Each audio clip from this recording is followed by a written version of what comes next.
evening, everybody. Welcome to the Carpenter City Council's regular meeting for December 13th. And with that, could I have roll call, please, Brian? Vice Mayor Clark. Here. Councilmember Cardy. Here. Councilmember Alarcon. Here. Councilmember Lee. Here. And Mayor Namura. Here. We are now reconvening into, the closed session. So with that, could I have a staff report, please, on the closed session? Thank you, Mayor. For reporting purposes, Laura Hernandez, HR Manager. I apologize, I forgot my nameplate. Tonight's closed session was regarding labor negotiations, so pursuant to Government Code Section 54957.6. We have no reportable actions. Great. Thank you. With that, if everybody could please stand and join me in the pledge. I pledge allegiance to the flag of the United States of America and to the republic for which it stands, one nation, under God, indivisible, with liberty and justice for all.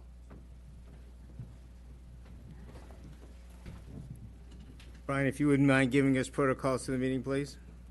Certainly, Mayor. So good evening, everybody. In response to the Governor's issuance of Executive Orders N-07-21 and N-08-21 and Santa Barbara County Health Officer Order 2021-10.3, the City of Carpinteria has made the decision to provide both in-person and virtual attendance and participation options available for tonight's meeting. All members of the City Council, staff, and all other attendees are joining this meeting either in person, by video conference, or by telephone.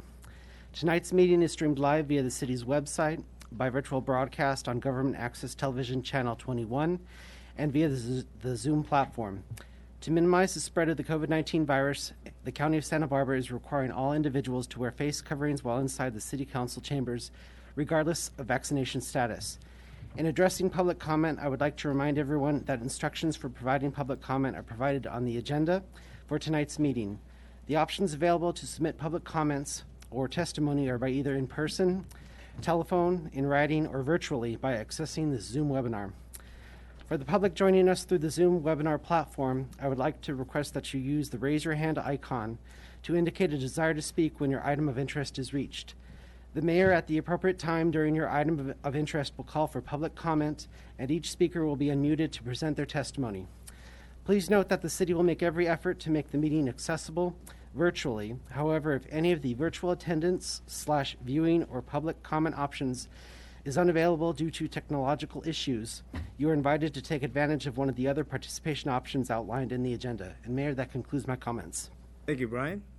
With that interesting time here, we have on this agenda now temporary adjournment for the purpose of holding the monthly meeting for the Carpinteria Library Board of Trustees. So with that, we will jump into the agenda. First, and again, well, let's go through a roll call vote, please. This is for the Board of Trustees for the Carpinteria Library. President Namura, the record will show all board members are present. I like that. That was easy. Good job. Confirmation of legal noticing and procedural requirements of meeting. President Namura, all legal noticing and procedural requirements have been met. Great. Thank you. Public comment. This is time for public comments on matters otherwise on the agenda within the subject matter of Carpinteria Library Board of Trustees. Do we have any public comment at this time? Mayor, I see we have no in-person public comment or comment via Zoom. Okay, thank you. With that, next item number 4, approval of minutes of the regular meeting held on November 8th of 2021. So moved. Thank you. Well, we're cruising along. I like this. Okay, do I have a second? Second. In discussion? All those in favor? Aye. Any opposed? Okay, item number 5. This is resolution number 6078, commending and congratulating library card design contest winner Izzy Alvarado and approving use of the winning design for the city's inaugural library card. With that, could I have staff report on this one, please? Good evening. So today you are going to be presenting, if you decide, resolution for the winner of the library card design contestant, Ilse Alvarado, and what after this body passed the ordinance number 747 to approve a library division of the Parks and Recreation and Public Facilities Department adding a municipal library, as part of that work, this library group worked together with the Friends of the Library, the Carpinteria Library, along with the Linda Fairley Arts Center, held a competition, and they invited students in the Carpinteria Valley in the grades 6 through 12, and had many participants, and ultimately 10 finalists were chosen, and the designs were placed on Linden at the Art Center, and Ilse Alvarado's colorful design captured the votes and the hearts of Carpinterians. And Ilse is a junior at Carpinteria High School. Over this past year, she has had several artistic accomplishments, including an honorable mention for a portrait of her grandparent. And she also won the school contest of the new Carpinteria High School Science Department logo, and now the Carpinteria Municipal Library Design Contest. And would you like to read the resolution, or would you like for me to read the resolution? We will, thank you. We'll help you out with this one. We will go ahead and read the resolution. So if everybody could please pull that resolution up. I know it's another page. Yeah, we do. We do, yeah. You scroll through. Let me know when you found it. Okay, we all good? I will start, and we'll then go to UL. We'll work in the direction. Roy, you'll be the last one, then we'll come back.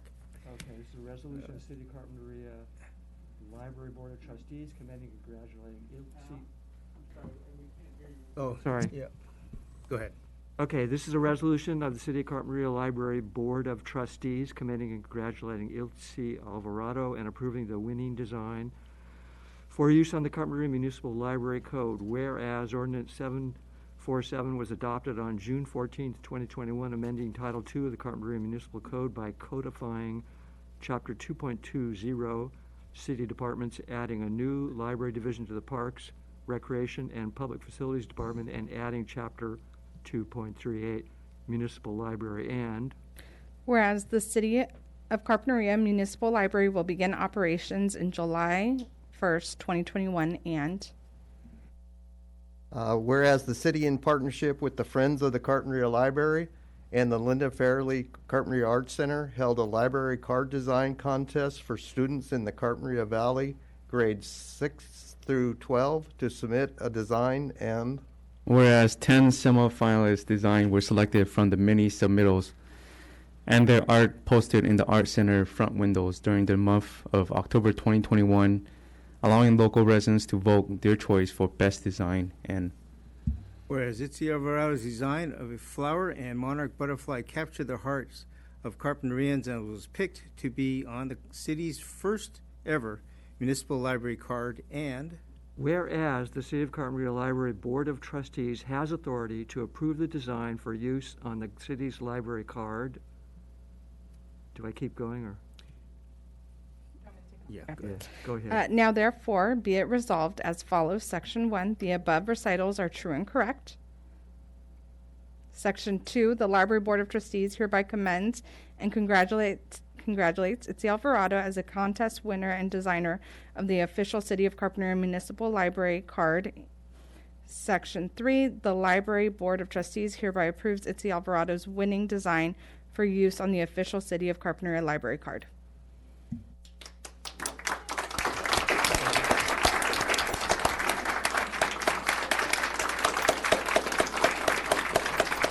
Thank you. Before we go too much farther, we do have to make a vote on this one, make sure that's legitimate. So I don't think we'll have a problem with that. However, we do have to do this. So do I have a motion for approval? So moved. Do I have a second? I'll second. Any discussion? Seeing none. All those in favor? Aye. Aye. Any opposed? Now it's official. Congratulations. With that, I would ask if you would like to come forward. First of all, say anything to us, and we will present you with your official proclamation. And if you don't, that's okay. Didn't mean to put you on the spot. Well, I just want to thank everybody who voted, and it was really an honor to win this library card. And I honestly didn't expect it to be like this such big of a deal. So thank you so much. Thank you. And stay there. We're going to ask you to come forward. And if anybody could please join me up in the front. By the way, if anybody's from the library, you're welcome to come up also.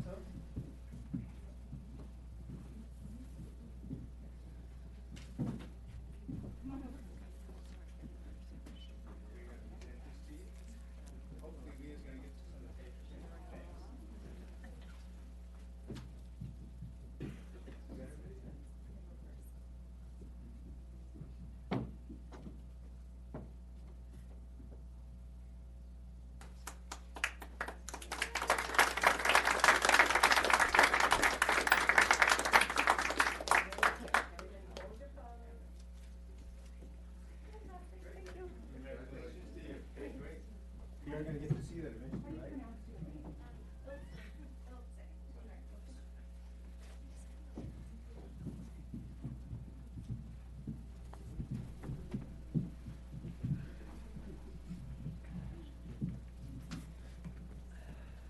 With that, since we have no further business, I will now officially adjourn the Carpinteria Library Board of Trustees meeting for this evening, December 13th.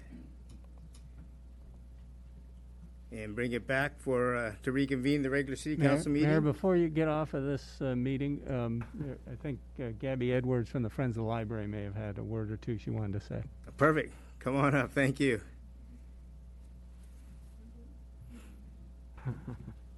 Just briefly, representing the Friends of the Library, I want to congratulate Ilsa. Where'd she go?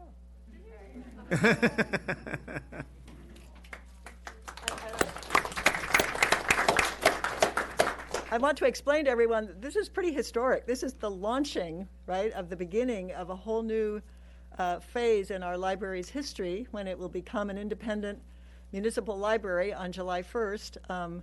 Thanks to the support of our city council, starting with Measure X and the commitment of some of that money, some of that revenue to go to an independent library, and the process that's happened since, in which we hired a wonderful team of consultants to help us decide how to do this, and an ad hoc board, and just the enthusiasm of the city council for this project is really exciting for our town. So thank you for that. Thank you for the Arts Center, who, you know, played a big role in and want to play a big role in the new version of the library. They have apparently they have changed their mission statement to include partnering with nonprofits in town. So that's pretty exciting. So thanks to all. Look forward to the new library. Meanwhile, our Little Branch Library is open. I don't think people realize it's open 5 days a week. Blanca and her great staff welcome you. So come to the library. Great. Thank you.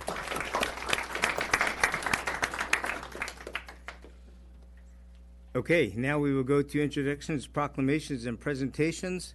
We have one proclamation. This is proclamation commending Carpinteria High School boys water polo team for winning CIF championships for the first time in history. Congratulations to you.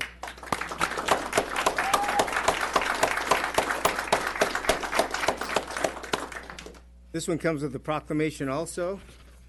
I'm going to ask Roy if you wouldn't mind starting the reading of this one. All right. This is a proclamation commending the Carpinteria High School boys water polo team for winning the CIF championship for the first time in history. Whereas the city of Carpinteria commends and congratulates the Carpinteria High School varsity water polo team for winning the 2021 Citrus Coast League championship, the CIF Southern Section Division 5 championship, and the CIF State Regional Division 3 runner-up.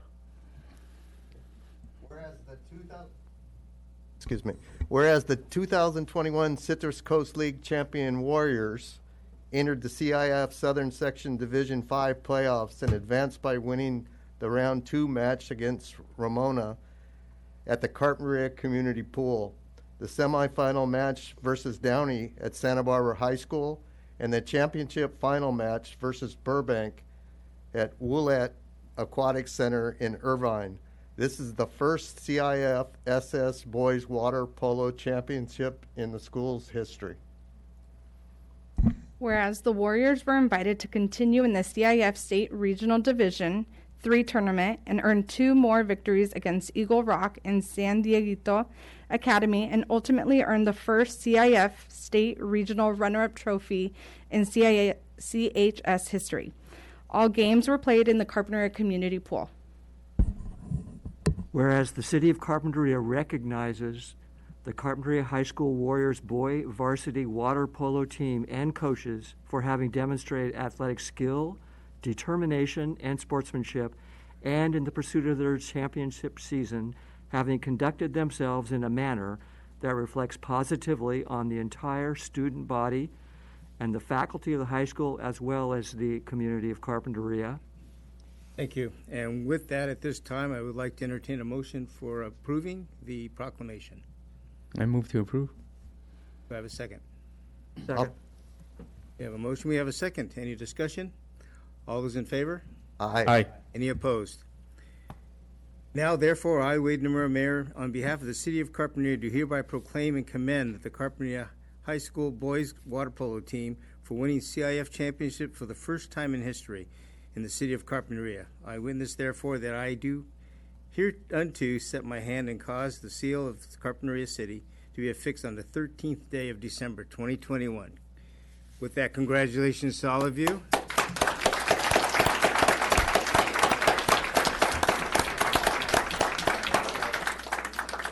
And again, I would like to ask all of you to come forward. We will present this to you. We want to see the ball. We want to see all of the trophies you got. Great job on bringing in the medal, guys. I know. Stand in the back. That's Stay up here a bit. Come on in. You guys jump up on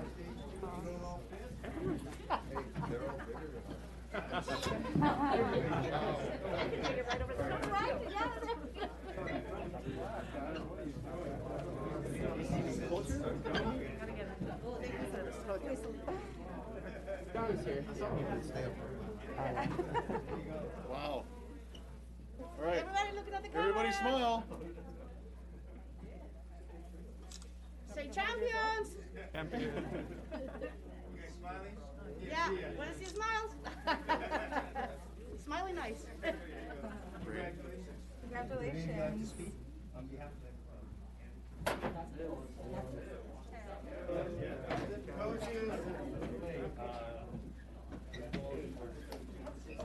Oh, wow. Thank you. Wow. Okay, we have to start our water polo team.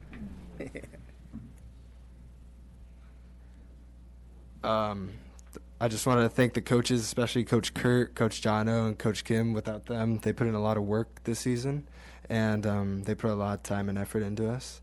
And secondly, I want to thank the parents for supporting us all year, and the teachers, administration for coming to our games. We really noticed them.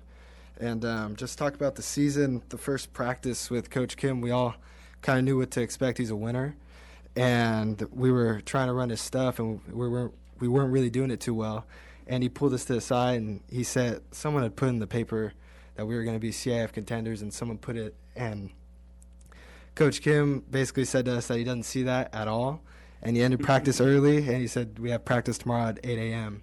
So we looked at each other, and we knew, it was on at that point, and we really bonded as a team over the course of the season, and that led us all the way to the championship. But what a lot of people don't realize is that they come to the games and watch, but they don't really see practice.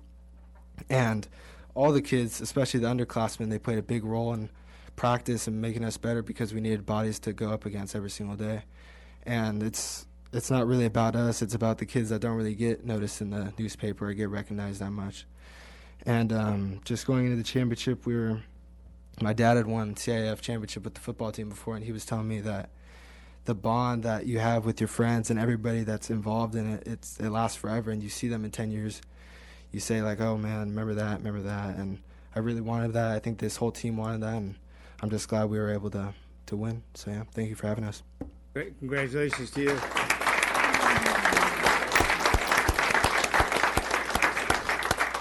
Coach, you want to say anything? Yes, I do. I just want to, Mateos is just an outstanding example of how mature these boys are, these senior boys, and the group bond is very strong, and it was the teamwork that got us through all the games, and these boys are nothing short of amazing, so I was really honored to coach them, and thank you, boys. And thank you, City Council, for having us here and recognizing us. Our pleasure. Thank you. And Craig, congratulations to all of you. Outstanding season. Look forward to see you again next year.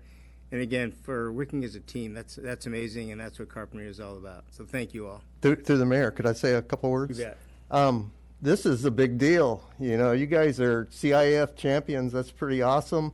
When they first built the pool, a dream and a goal was to have a championship water polo team or a swimmer come out of this. And you guys have made Carpinterians proud. And we're going to have to start budgeting for some bleachers pretty soon.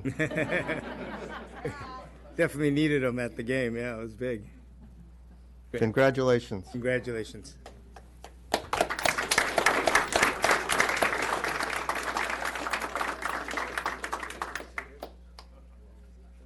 Okay, next item I have is public information reports and announcements.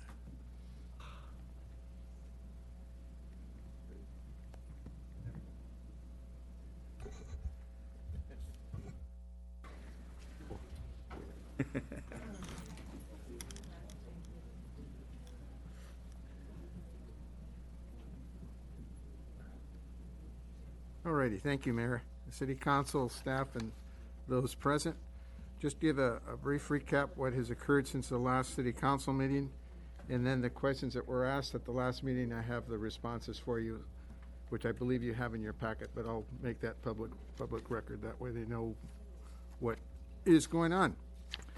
All right, for the week of November 28th through December 4th, on Monday the 29th, we had another DUI narcotics arrest in the 1100 block of Casitas Pass. That was about 1:50 in the morning.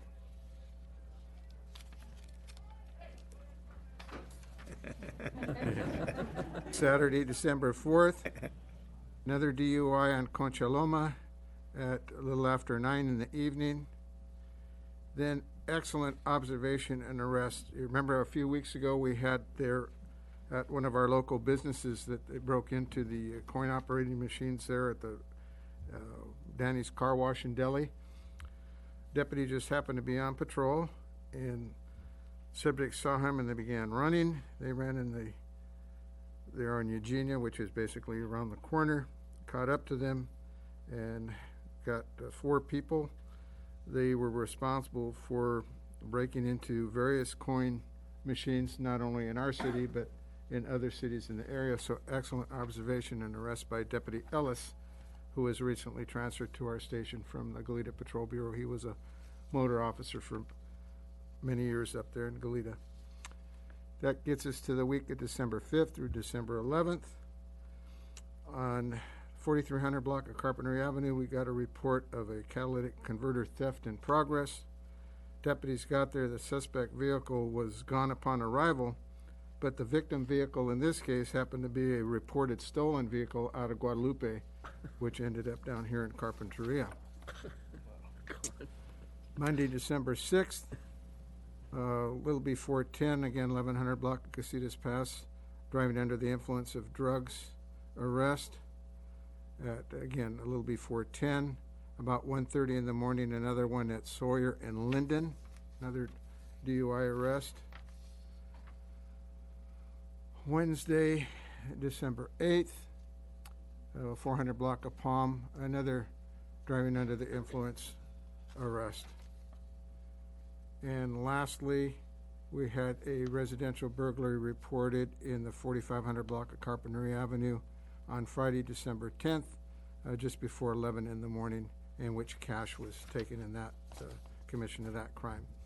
Now, getting back to the responses to the questions that were asked at your meeting a couple of weeks ago, and this was also in response to city manager's request. Again, at that time there wasn't as many, but as you just witnessed, we had several more DUI arrests. As of today's date, December 13th, there have been 58 DUI arrests in the city of Carpinteria.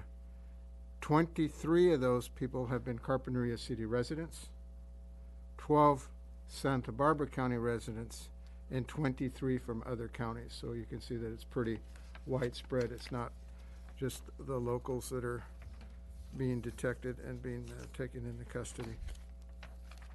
Now, to get to the questions that were asked at the last meeting, the DUI average age for year to date, and again, at that time it was for 49, we have since had more, but the average age was 39.12 in 2021. 2020 for the full year, which we had 15 arrests, it was 35.19.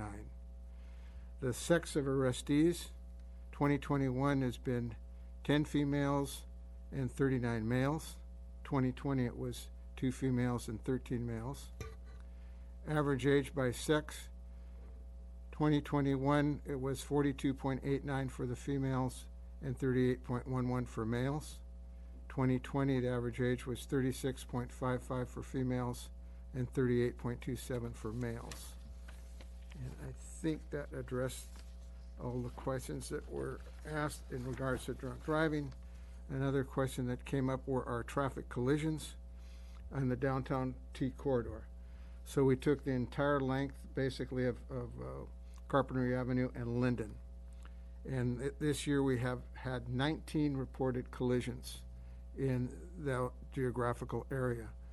And there isn't not one problematic intersection. It's been pretty well widespread.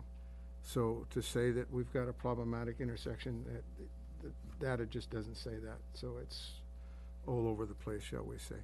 But again, like I say, we've had 19 in the downtown T corridor. And hopefully that addressed the questions and concerns of council and helped inform our public of what's going on out there. You know, the only other thing that I can say that, again, we are in the holiday season. Let's be proactive as shoppers. Don't leave presents in plain view in your vehicles. Put them in the trunk, or if you have an SUV, even put a blanket or something over them. By the same token, also purses and wallets and things of that nature, do not leave those in plain view. When it gets to your private residences, again, we leave town sometimes naturally to go visit family out of town. Make sure that you have some type of timer on the residence to turn your lights on, number one. Number two, have someone come and pick up the mail, not only the mail, but pick up packages that are delivered out front on the sidewalk. I've been seeing this quite a bit in Montecito. Is packages are being delivered and they're out either along the curb line or in front of the garage or main house door or kitchen door, and the bad guys can see that from the street, and that is an open invitation to come there and say, please take me.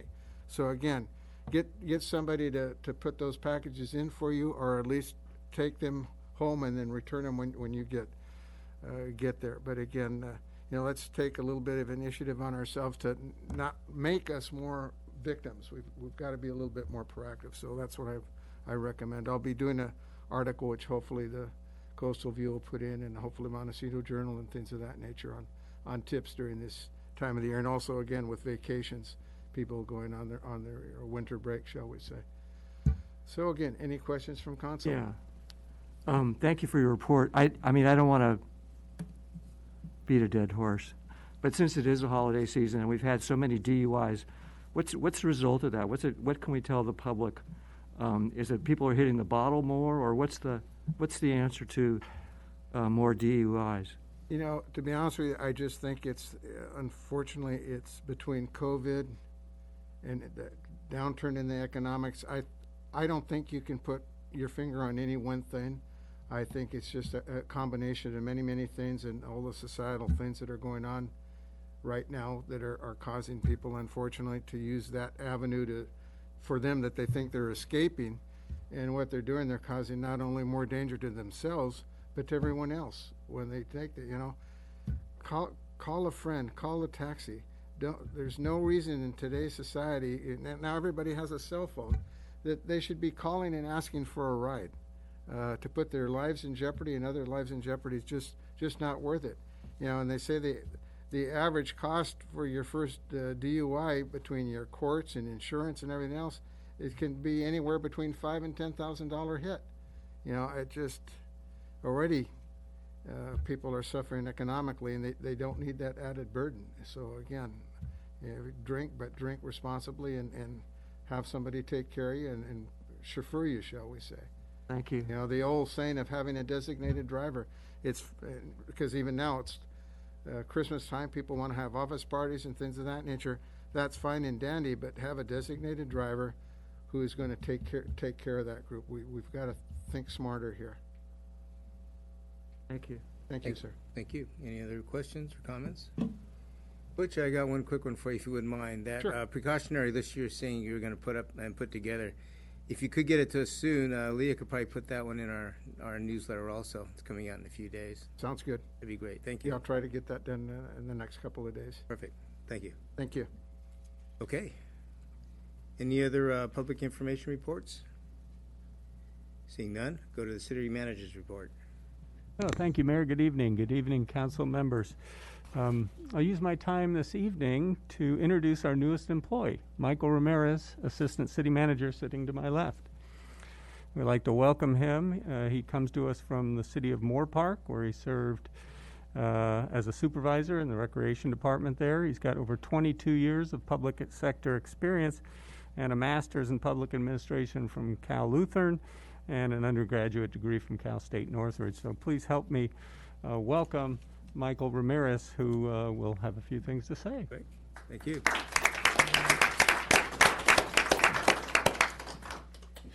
Mayor Nomura, council, community, and staff, thank you.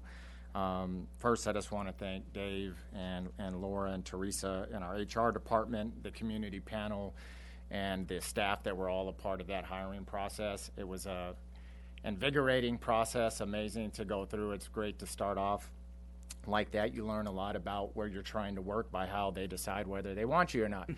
And it was a great process. So thank you to all of them. Thank you to the staff that are here in City Hall that have been part of the onboarding process. I'm still working through things. A couple days ago, I learned what my own phone number was, because before that, I didn't know how to give anyone my phone number. And there's all those little small things you have to do when you come on board. And the staff here just takes care of you. Should be, I know you know, but just absolutely proud of them, because when you have new people come on, you want them to feel welcome and happy to be there, and they've absolutely done all of that. So thank you to them. I don't have much to say about me other than what Dave said, but you don't get to where I'm at without a few people to thank, and so I'd like to just take my time to do that. I have some mentors that helped me to get here. About 4 years ago, I just started saying, I'm going to be in city management. And I didn't know how. I didn't know how I was going to get there. Didn't really have a plan. But I just kind of started speaking it. I ended up in the MPPA program, as Dave mentioned, at Cal Lu. And all of a sudden, mentors and people started coming into my life because I started talking. And some of those mentors being Ingrid Hardy, she's the assistant city manager for Thousand Oaks, who has been my mentor. Also to the Oxnard Culture and Community Services Department Director, Terrell Harrison, who's been a longtime mentor of mine. Retired educator and program director, Lisa Dritz, who was just a wonderful mentor of mine early on. When I remember the first time I tried to complain that I had to stay late, and she asked me if I wanted a cookie. And so I learned right then that you don't complain and you just kind of get the job done. And that was my first lesson that I learned from Lisa. To the staff and teachers at Cal Lu and the School of Management program, Dr. Khan, Drew Powers, the city manager from Thousand Oaks, who takes his time to teach there, and also Sandy Smith, former mayor of the city of Ventura. Those were great people to learn from. There was a lot of other wonderful teachers there, but those three really helped me out. All the coworkers that I've had in Oxnard, I've had so much support and people that are just like happy, like one of us made it, sort of a thing. And so, you know, to all the staff in Oxnard and then also Moore Park specifically, and she'll laugh when she sees this, Laura Carrillo, because all the filing that I meant to get to is, she got the stack of it. She's like, hey, Mike, I got all your papers to file. And I was out of there already, so I didn't have to worry about filing all those papers. So thank you, Laura, for filing all those for me. Patty Baraga and all my peers with the Ventura County Leadership Academy that helped me to start realizing leadership is not just a neighborhood or even city thing. It's a regional approach to many of the things that we're dealing with, and they helped me to see that. The people at Men's Warehouse, because I looked awful when I walked in there, and they helped me out and pick out all the right sizes and stuff, so I looked good when I got in front of you all, so thank you to them. And, you know, and all my family and friends that had to support me along the way. There was, you know, I have 3 daughters, and I was working, you know, 50, 60 hours and going to school, and I was part of a leadership academy, and so there was a lot of sacrifices behind the scenes that had to be made for me to be here. I won't even try to name all my family and friends because inevitably I'll miss one, and then so I don't want to do that. So just thank you to all of them. And I'll just end with, you know, there's a lot of reasons why people get to these different positions. Some of them are just incredibly smart. They have tons of experience. They have all of these things, and I'd like to think I have some of those things, but the reason I feel like I'm here, and somebody said, they put in my Instagram, they said, hey, Mike, don't forget us little people. And I truly believe that I got here because I don't believe there are any such thing. I care about people tremendously. I'd like to think that that comes across in the work that I do, and if I had to say one reason for how I got here, as much as I'd like it to be that Dave was impressed with my brain and thought I was super smart, or something that he saw on my resume, I think what I communicated, hopefully, is just that I care about people, and I'm happy to be here in Carpinteria with a wonderful council that obviously feels the same way, and staff, and so thank you for allowing me to be a part of your team.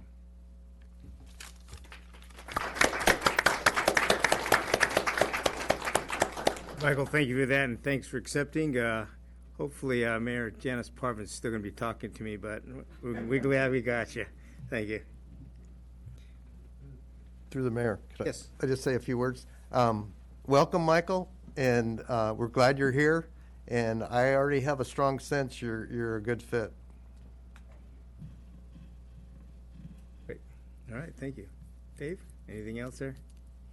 Nothing. Thank you, Mayor. Okay, thank you. At this time will be public comment time. If there's any public comment from anybody wishing to speak at this time, it's open. I have no speaker slips. Brian, online? Mayor, there are no Zoom speakers. Okay, thank you. At this time, then I will close public comment, bring it back to the agenda, requesting if anybody on council wishes any agenda modifications. Seeing none, we will go into the consent calendar. All right. Mayor, if I may, then I move to approve the minutes of the regular city council meeting of November 22nd, 2021, and the minutes of the special city council meeting of November 29, 2021, and receive and file the expenditures for the period beginning November 13th, 2021 and ending December 3rd, 2021, and receive and file the monthly city treasurer's report on compliance with statement of safekeeping investment of public funds, and approve the term extension for operating agreement between the city and California Department of Parks and Recreation concerning use and maintenance of portions of Carpenter State Beach generally located adjacent the south end of Linden Avenue. Thank you.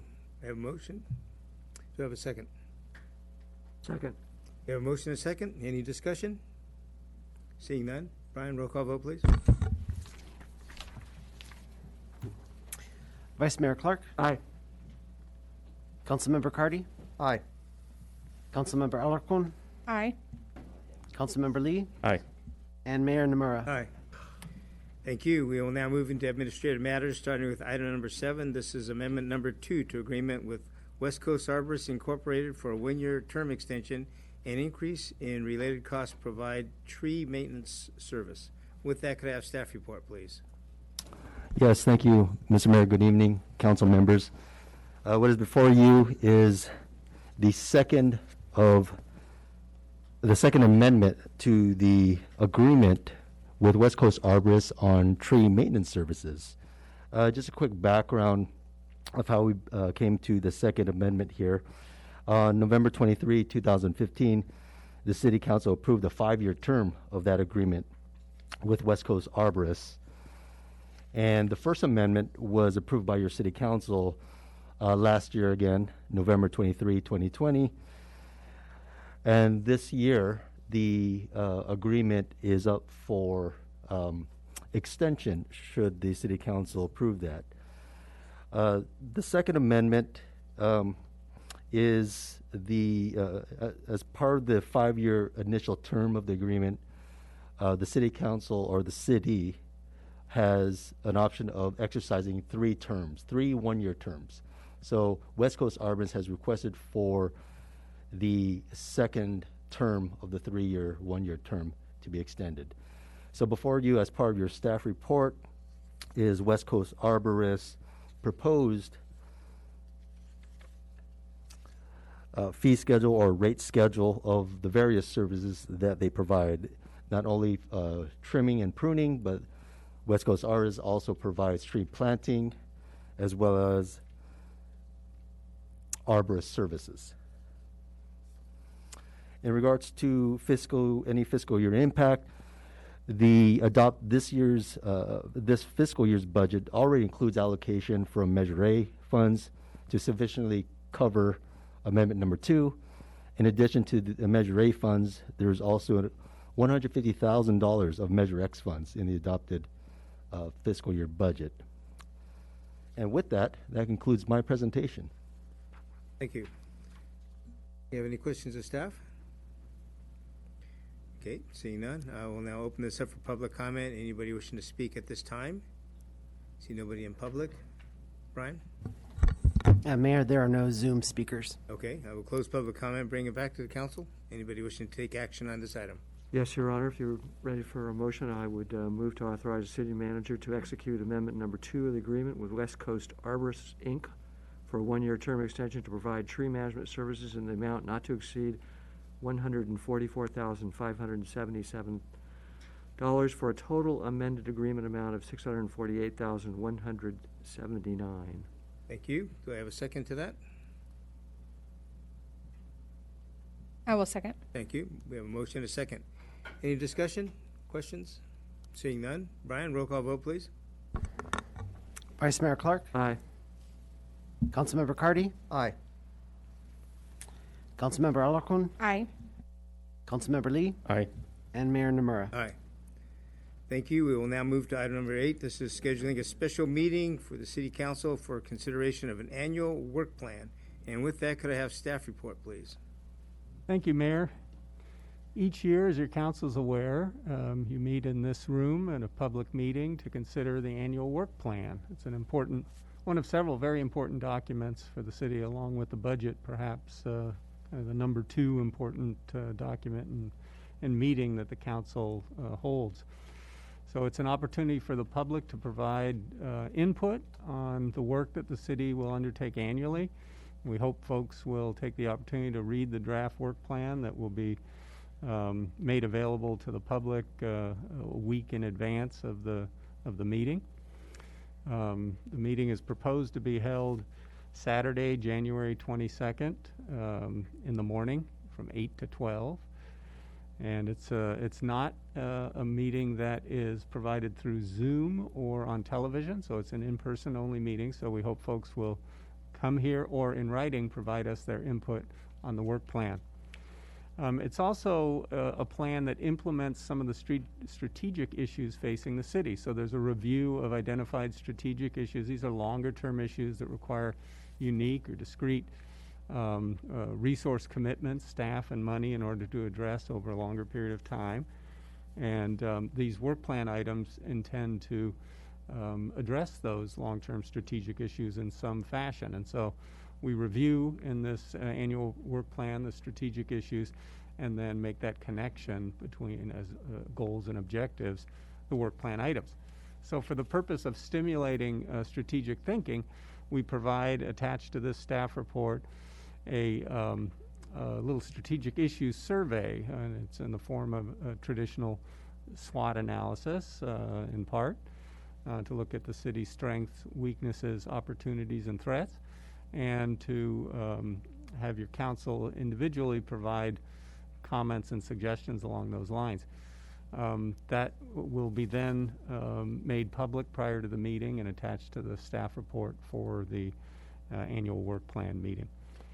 So your item for consideration tonight, and what we're recommending, is that you take action required by the municipal code to set the special meeting on Saturday, January 22nd, 8 a.m. to noon, for the purpose of reviewing the draft plan that staff will prepare and providing input on that, and if you see fit, approving the plan.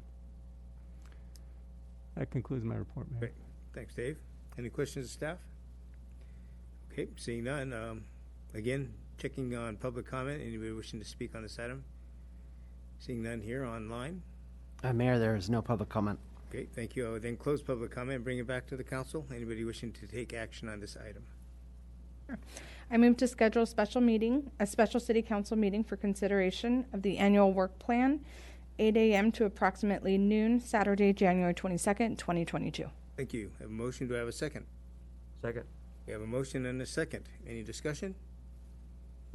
I just have a question for staff. How is this advertised for the public to know when and time and stuff and those things?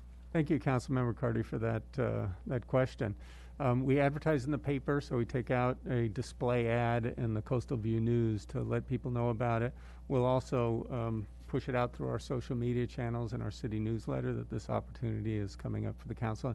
And I will say I'm pleased we've gotten, in recent past years, even during COVID last year, we had decent amount of public input and public participation at the meetings, as your council members know. So we hope to build on that and have even greater participation in the future.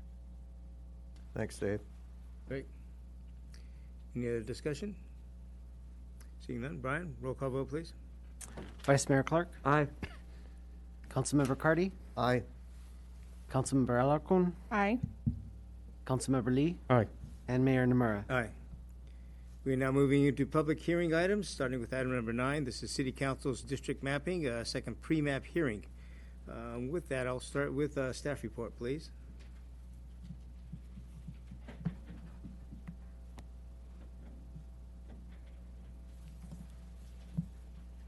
Let's see. Who will I be? Not John. Who am I? Good evening. This is our second of 5 hearings, public hearings on the district elections. And we will be discussing this is still part of the pre-mapping section, and we will be discussing the maps that were sent out to all of the residents in the Carpinteria city.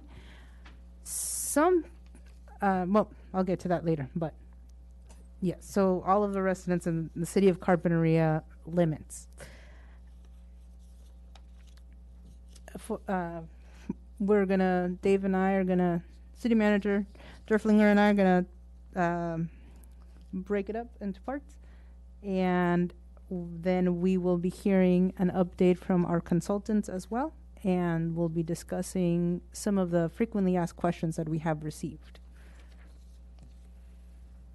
Thanks, Olivia. Yeah, so this is kind of the last preliminary step in our process. In January, February, and March, your council will hold 3 successive public hearings where you'll actually be looking at maps. And those maps and the process with the consultant's help will be distilled down from the various public maps you've seen to a map that in March we hope your council will be able to adopt. This is a process that we began many months ago with workshops educating the public about the districting process. I want to remind the council that or the community that this work started with a complaint, if you will, a notice of violation filed with the city of the California Voting Rights Act. And the Voting Rights Act heavily favors cities moving to district elections. There's a presumption that district elections are the preferred method of electing elections in California over at-large elections for local governments. So that includes cities, it includes counties, it includes special districts. And the council went through a process of reviewing the notice of violation, although the council did not agree that there was a violation of the California Voting Rights Act, given the way the Voting Rights Act is written and the goals of the Voting Rights Act, which was shared by the council determined that it was appropriate to move towards district elections. And this is consistent with what most cities in California, of course, are doing. And so we began that process. The council in the settlement agreement had set the date of November 2022, the next municipal election, as the first election that will be held under district elections. The reason for that is we could inform the formation of district elections with the latest census information. So, you know, if we would have moved right away, you would have had almost 10-year-old census data that was pretty long in the tooth and maybe not relevant. So now we have fresh census data. There was a delay, of course, due to COVID to get that data out, but we now have it. The consultants have used it. It informed the block groups that are a part of these maps that Olivia showed, both the placemats and the maps that are online through the district mapping tool. So that's kind of how we got here in a nutshell. And we have mailed out all these placemat style maps to every household in the city, I think even beyond that, and Olivia will talk a little bit about how we overshot the boundaries a little bit, but there was no avoiding that and what we're doing to address that. And we've had the digital tool available on our website for some time now. And we're getting very good response. We're getting, I think we're even a better response with the hard copy maps that were mailed out to every household. Folks are taking, filling out their maps, taking pictures of them and emailing them in to us, which is working great. We're posting them on the website, and Olivia can kind of go over the website and show where things are at. All of the information, it's a very transparent process. All the information is posted to our special website that can be accessed through the city's main webpage, and includes both all the digital maps and all the hard copy maps scanned and on there for folks to be able to see. So with that, I'll turn it back over to Olivia, or do you want to go to Sophia next? Okay, back over to Olivia, and then we'll get to Sophia's presentation. Sure. So I want you to know that it was Dave's idea that we mail out this map to all the residents, and our consultants had never seen this before and said, oh, I think this could be done. And it's actually really innovative way to get public participation. Because otherwise it's hard for the public to come or to come pick up a map or to engage. So it's pretty cool to know that your city is doing something like that. So we've had, as of the time that we wrote the staff report last week, we had 95 responses to 95 maps submitted. And some were via snail mail, some were dropped off here, some were on the District R. And that's a very good rate of engagement for a city and for this kind of a process. So we have received multiple questions, but there are 4 that keep coming up over and over, and so we thought it was good for the council and for the public to hear these answers, and we will be posting these on the website as well. So the first question we get a lot is, the directions on the map say that you have to get districts no greater than 50. Okay, so the question said, how do you get districts no greater than 50 more than the smaller district? This mapping tool deals only in hundreds. So as you can see, each of the census tract our groups are grouped by hundreds, and our goal is to get to a number of 2,650 residents per district. And so none of them would end at 50, and we can't break any of the census tracts legally. And so the answer to it is the difference in size of each district doesn't have to be exact, but the discrepancy from the 2,650 can't be more than 10%, which is the actual requirement. And just for the public to know, any map that comes in, even if they aren't at the 10% difference, which is what we need to be looking at, is still valuable for us to see what people are considering. But mathematically, we just need to be looking for that 10% when you create the map, when the maps are created, and when they are approved by the City Council. The second question that we get a lot is so somebody said, I received a letter and a placemat map from the city, but I've never voted before in Carpinteria municipal elections. Can I vote in them now? And while we welcome input from all of the stakeholders for Carpinteria, we have the district maps, the city limits have not changed, and there are no proposed changes for the future. The reason these were mailed, so the way in which we had to mail them out was essentially by postal route, and the postal routes don't necessarily follow the boundaries on the city limits.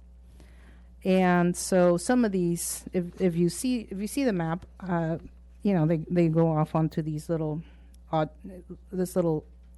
areas, and because the city doesn't just end all of a sudden, it doesn't drop off. There's still other streets there, and so when the postal routes were used by our consultant for mailing, some places got a letter that were not in the district. And I'll just dovetail off of what Olivia is describing. The only area really that we think this occurred is the Santa Monica Gardens neighborhood, where that neighborhood is kind of split. Some of it's in the city and some of it's in the county, and we think the postal route covers the entire neighborhood, and so that's where the mailing went. So we will be sending a follow-up mail letter to that neighborhood, just kind of addressing this issue. Then the third question that we get a lot is, individuals have been submitting plans that include the whole city as one district, because in the directions, it actually says, the rules say, create a single city council district or create a full 5-district plan.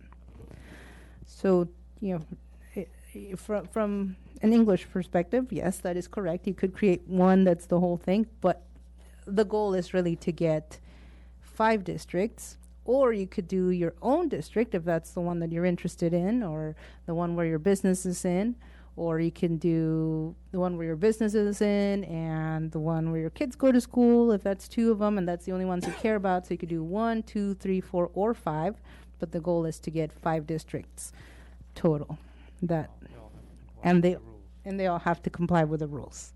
Each of the districts that you draw needs to comply with the rules. And the last question, and the one that brings us to our consultants as well, is what will be done with the maps that have been submitted? And so these maps, the ones that are coming into us, we are taking them and sorry, we're taking them and scanning them into the website. So we're submitting it so that it's posted on the website as any other public comment, and it's being aggregated on the website on a place that says public maps. And that way they are, anybody can see them. So if you have been submitting them with your name and your email, that is also part of what has been posted on the website. And the District R maps, they are also publicly available under District R. So we're not moving those from there to the website. Those are under District R within the website. And what will happen is in January, come January, our consultants will call out some of the rules or some of the things that they have identified between all of these maps, and they will present to them saying, these are kind of some of the things we've seen in common. A lot of the maps have these things in common, and I don't know what those things are going to be, but maybe they say these areas tend to be highlighted together often, or whatever it is that they call out for us. That's what they are going to be presenting, and they're going to be presenting what like a few maps that stand out as kind of a regular map. You know, out of 100 maps, 15 of them have been more or less this map, and so that would surface as something that is something that people can get behind, or a lot of people are thinking the same thing for a reason. So that is going to be kind of the beginning of it's going to be the beginning of a beginning place for you to have a discussion as to what are some of the rules, some of the consistent ideas that you're seeing behind these maps. So, and then it's going to be an iterative process. So you will say, yes, we like that, we don't like that, or we can see this or that. Let's go back to the drawing board and try to focus on these maps. And then that'll happen again in February. And then in March, hopefully you will be able to adopt a map. So that brings us to Just maybe right before we go to Sophia. I want to illustrate what Olivia was talking about in terms of where maps can be found. So when you open up our website homepage, City of Carpinteria, this window pops up to go to the information on districting, and you just follow that.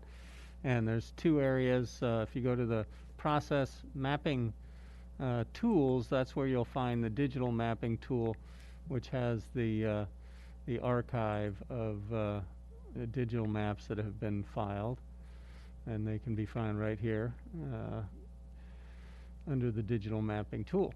You can also, of course, make a new map, and then and that's a portal to that digital mapping. Then under public feedback, this is where you'll find the other district maps that have been hand drawn and sent to the city, and they're under people's names that they affiliated with it. I just open up any of these, and you'll see what they look like.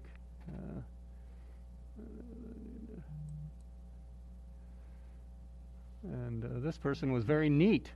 Not all the maps are that neat. I'll show another one that illustrates better the hand drawing. Here, there's one that's hand drawn. Yeah. So you can look at all of those, any of them, and they'll all be available for the council, of course, as a part of its work to winnow down to maps for adoption. All right.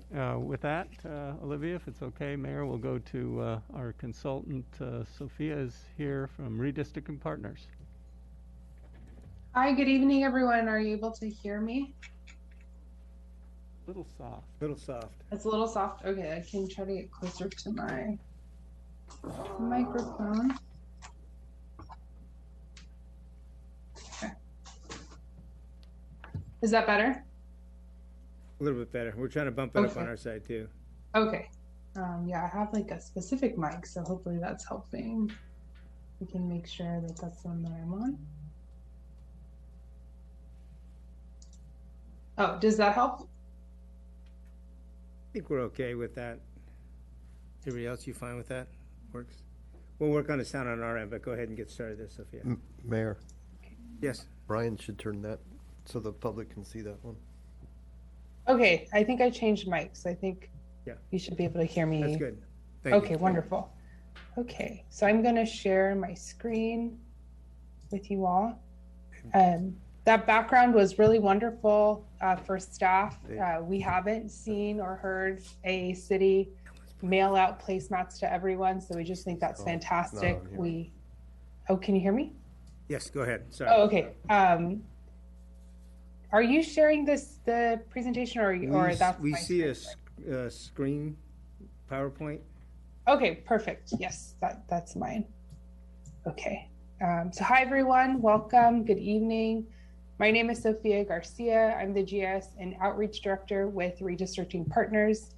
And today we'll be going through like a refresher on the process to kind of remind us of what we've done, the traditional redistricting criteria, and then to gear us up for the draft maps in January. So the overview, we'll be reviewing the California Voting Rights Act. We'll talk through districting versus redistricting. We'll discuss the traditional redistricting principles.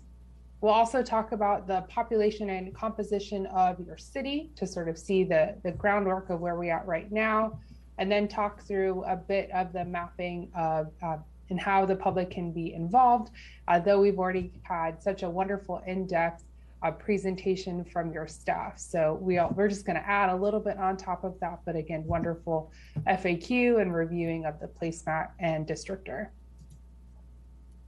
So what is the CVRA, or the California Voting Rights Act, which I'm sure a lot of folks here are familiar with, but again, we're just refreshing here if there's any members of the public who it's your first time joining us for one of these redistricting meetings.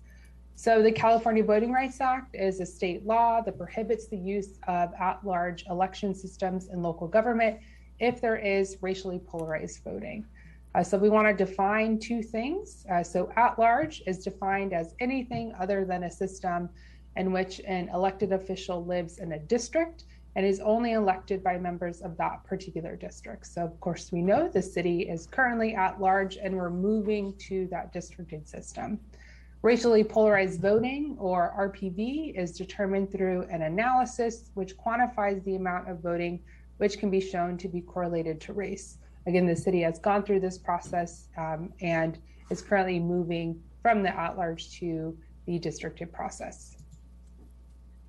There's a little bit more about the CVRA. So the CVRA takes the principles of the Federal Voting Rights Act and expands on it regarding districted systems in two key ways.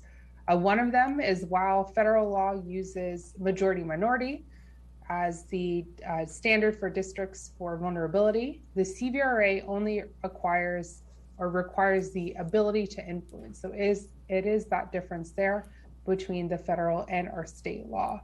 The CVRA also requires that plaintiffs get full reimbursement for legal fees associated with any successful challenge. However, these can be lessened or eliminated if the district follows a strict and prompt process, which the city is going through right now. Another note, and we're talking about moving from an at-large to a districted system. So the first time that a jurisdiction moves from at-large to districted, it is going through a districting process. And so in 2031, you all will be going through a redistricting process for the first time. So districting is the initial process of creating election district boundaries.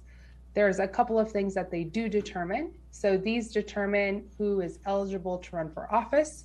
So moving forward, the folks who are running for office must live within boundaries to qualify for election.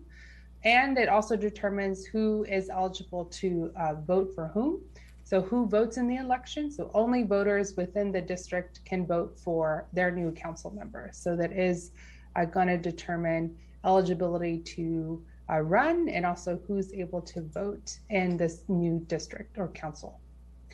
However, they don't determine the following. They don't determine how the city decides to govern. So the city can still operate and achieve goals as if they were working in an at-large system. So it doesn't determine how the council members will govern moving forward. And it also doesn't determine the relationships between the city and the public and how those are managed. So that will be with the council members and all council members moving forward. That is up to them with how they want to continue to govern in the city.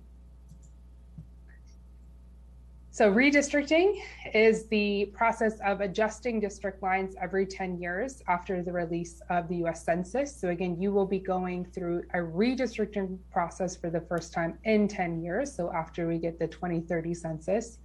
Some of the best known examples of this process that we hear a lot through the media is our congressional and legislative boundaries. So in California, we have a California Independent Redistricting Commission, and that body is in charge of finalizing our congressional and legislative plans, and that's different across different states.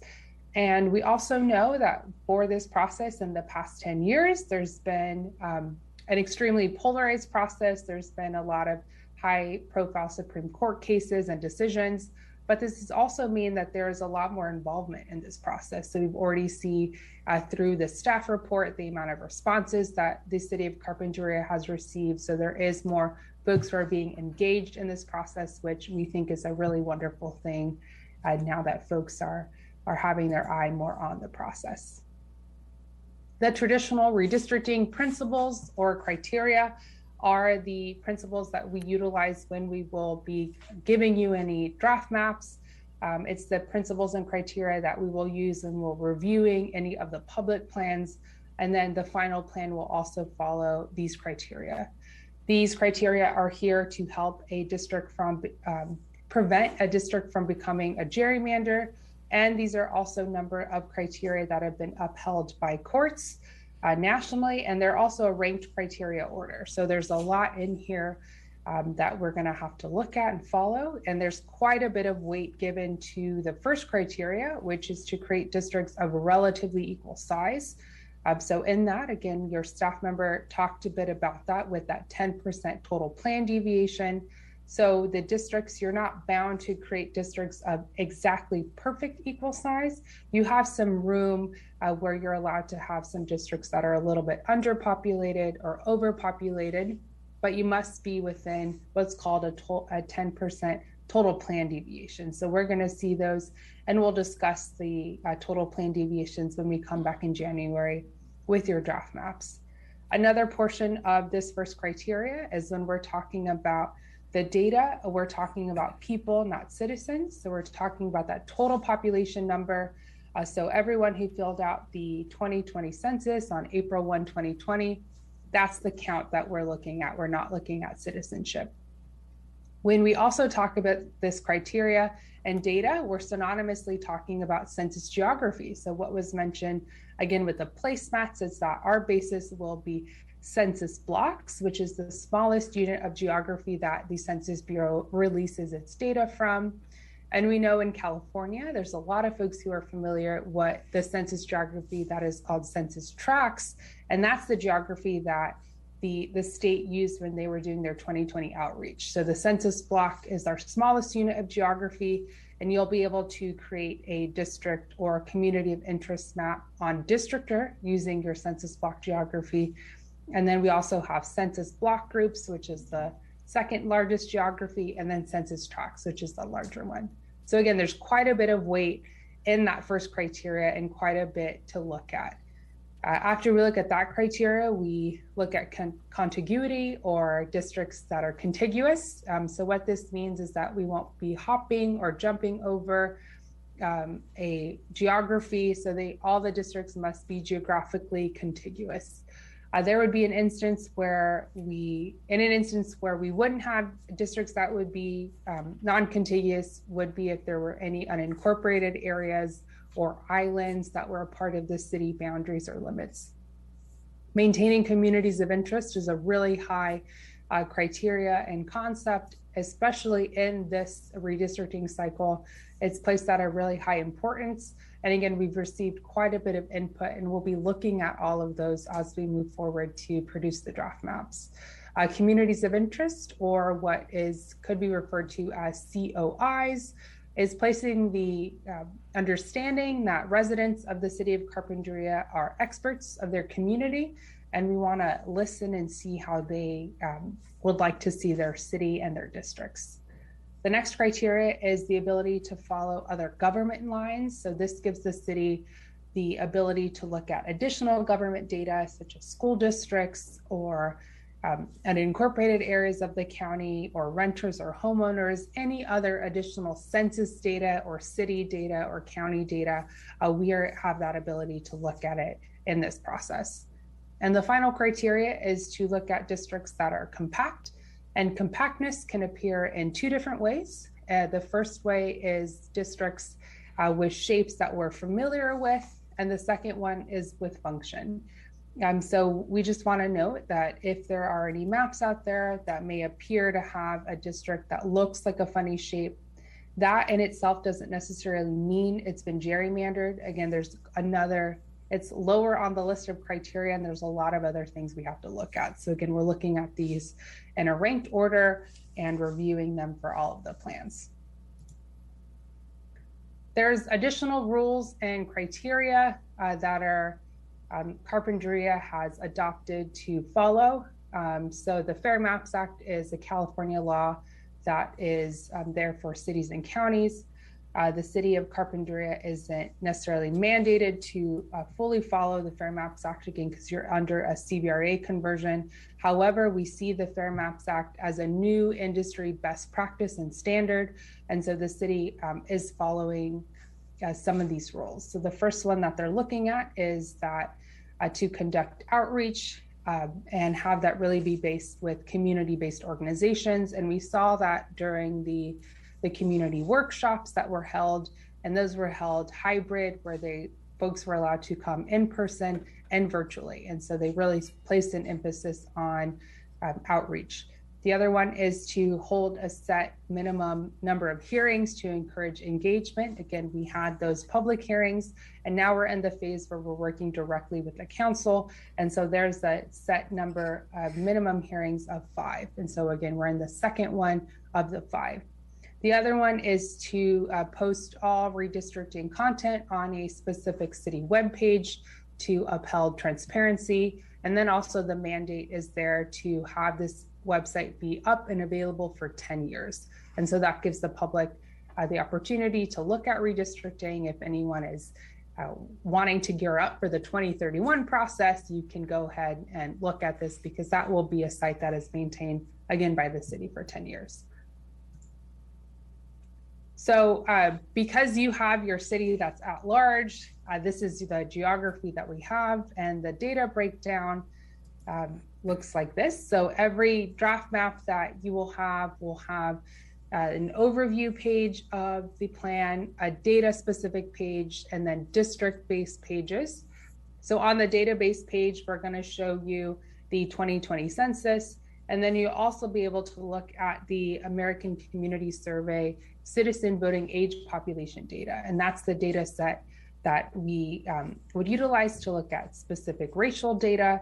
And in both of those, you'll get a total count and then also a percentage. So for the total plan deviation, the column that we're going to look at is the third column at the top, which is deviation percentage. And so in order to get the total plan deviation, we will take the district that is least populated and the district that is most populated and all the plans, and add the difference together. And again, what we're looking for is a plan that's under that 10% threshold. So again, you're going to see a lot of data available to you and available to the public come that January meeting. Every plan will also have the district specific page. So you will have, again, data specifically on the district in graph form and number form. And then at the bottom right, you'll see where that district is compared to the whole city. So again, you're going to get what we call these atlas packages for all of the draft plans. Again, what was reviewed by the staff, and that was a wonderful portion where they talked about Districtor and showed you where the website is. But we also have those placemats that have been made available. And as your consultant, we'll be reviewing all of those placemats that are on the website, and we'll be looking at those themes, trends for when we start developing all of your draft plans. So it's wonderful to see all of those up there on the site and easy for us to access. So we will be reviewing those when we're drafting the plans. You also have the ability to draw community of interest maps and district-based plans on Districtr, which is the online mapping software that the city has decided to work with.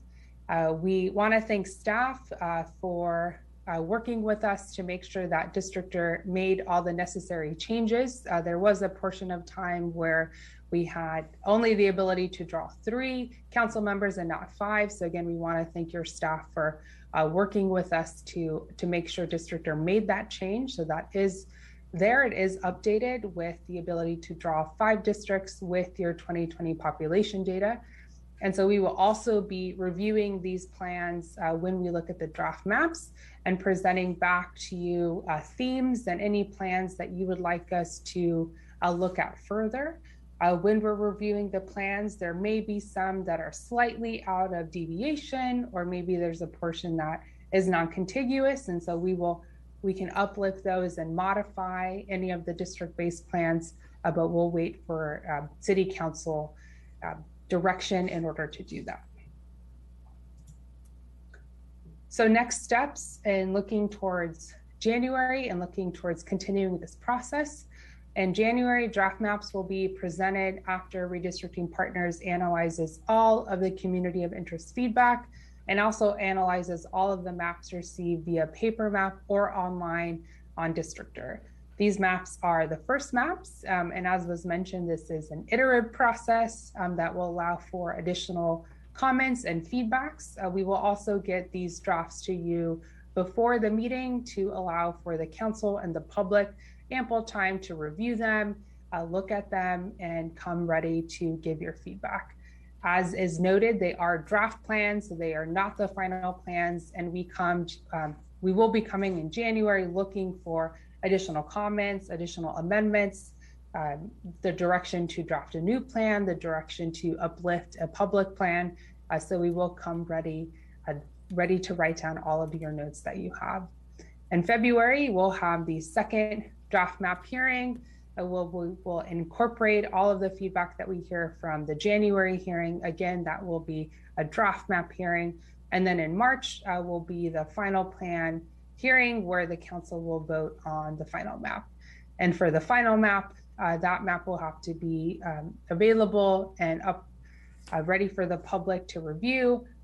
And we'll have to be in a phase for the final meeting where we don't have too many changes to the plan, because again, we need any draft plans or map to be made available to the public in order to have that as a final plan. Yeah, so that is and we also have the public schedule hearings. So we have what we've done in September, where we held those 3 workshops, again, hybrid with staff. And November 8th, we had our first pre-map hearing.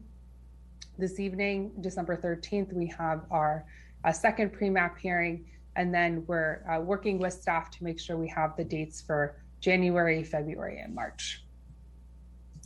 And so that is the end of the presentation, and I will stop sharing my screen and give it back to staff to continue the hearing.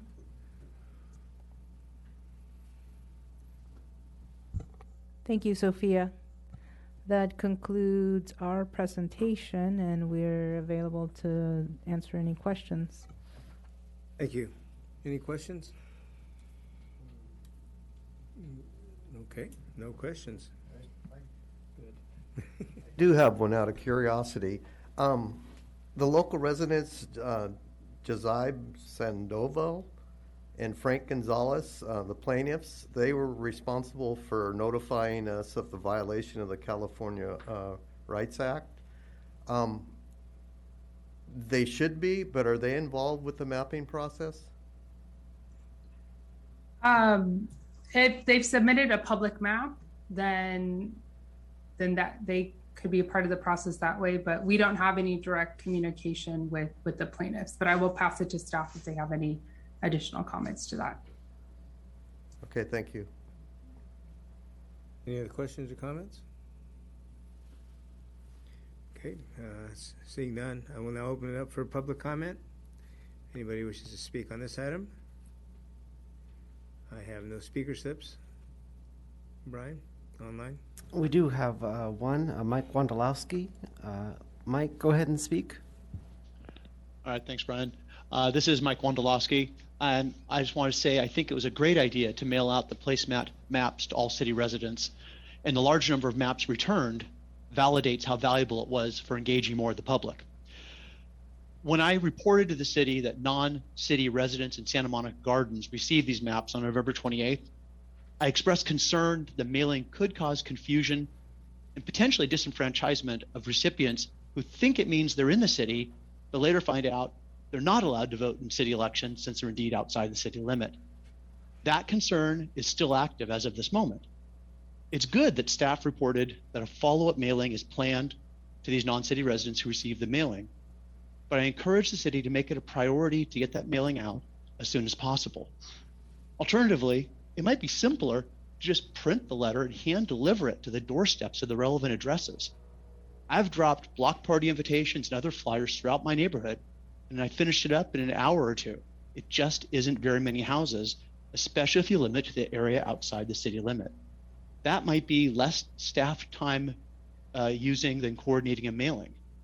The important thing is to clear up any potential confusion immediately to prevent people from trying to engage with city government, maybe for the first time, and just end up frustrated and resigning from any future participation. Thanks. Thank you. Brian? Mayor, there's no further public comment. Okay, thank you. At this time, then I will close public comment, bring it back to the council. Any discussion on this item or anybody wishing to take action?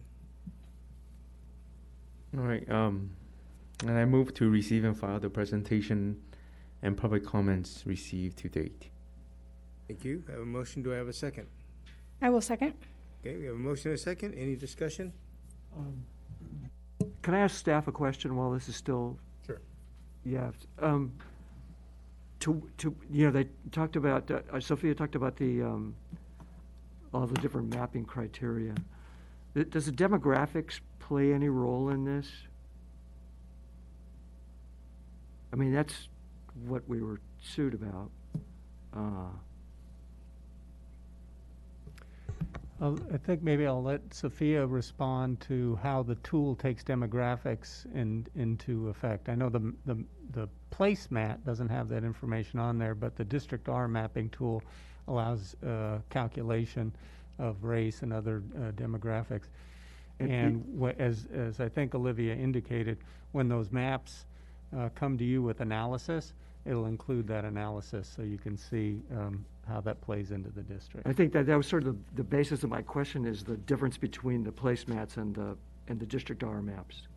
Yeah, admittedly, the placemats are more crude, so they don't. They both do not include the demographic information that you get on the District R tool, and they congregate, if you will, blocks. So in the district mapping tool, yes, you can scroll over it and see each of the block groups, and you can't do that obviously on the placemat.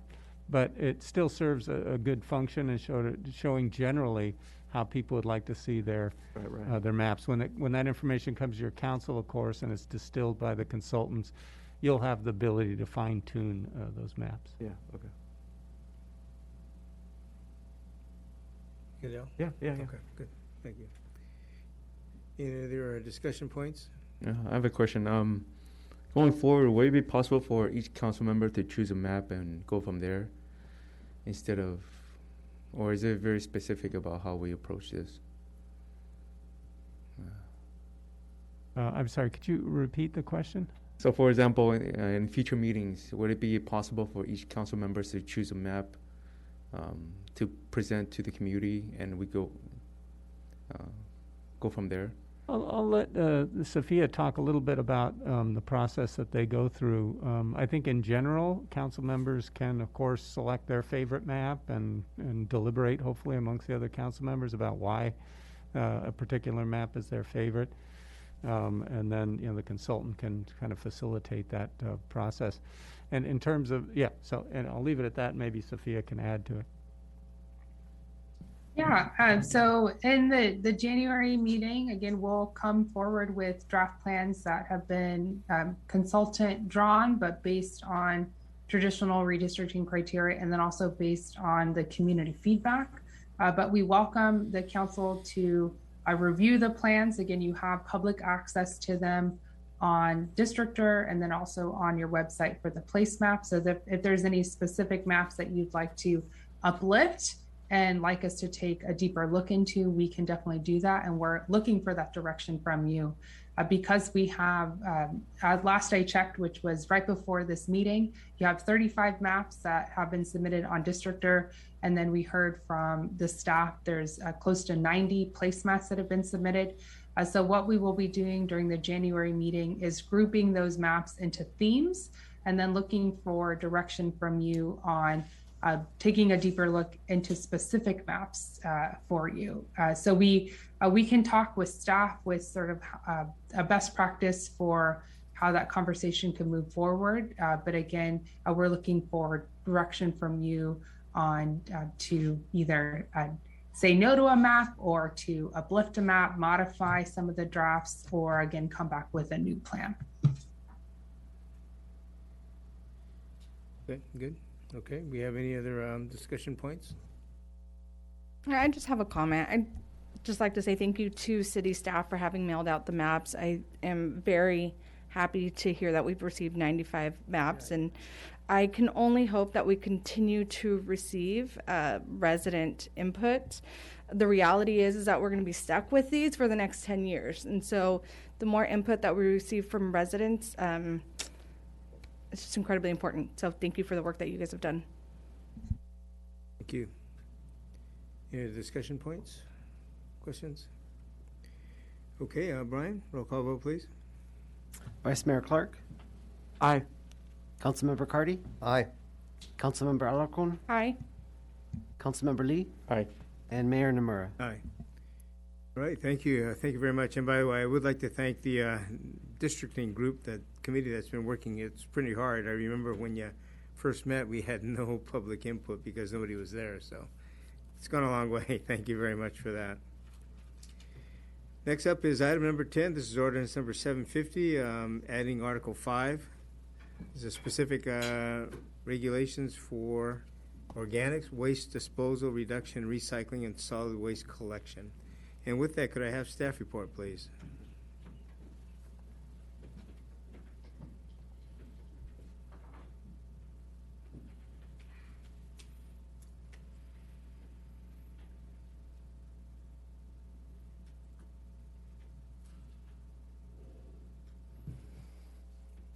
Thank you, Mr. Mayor. Again, good evening, council members. This will be a tag team effort with Aaron Maker and our consultant, Kim Nielsen of Solid Waste Solutions, excuse me.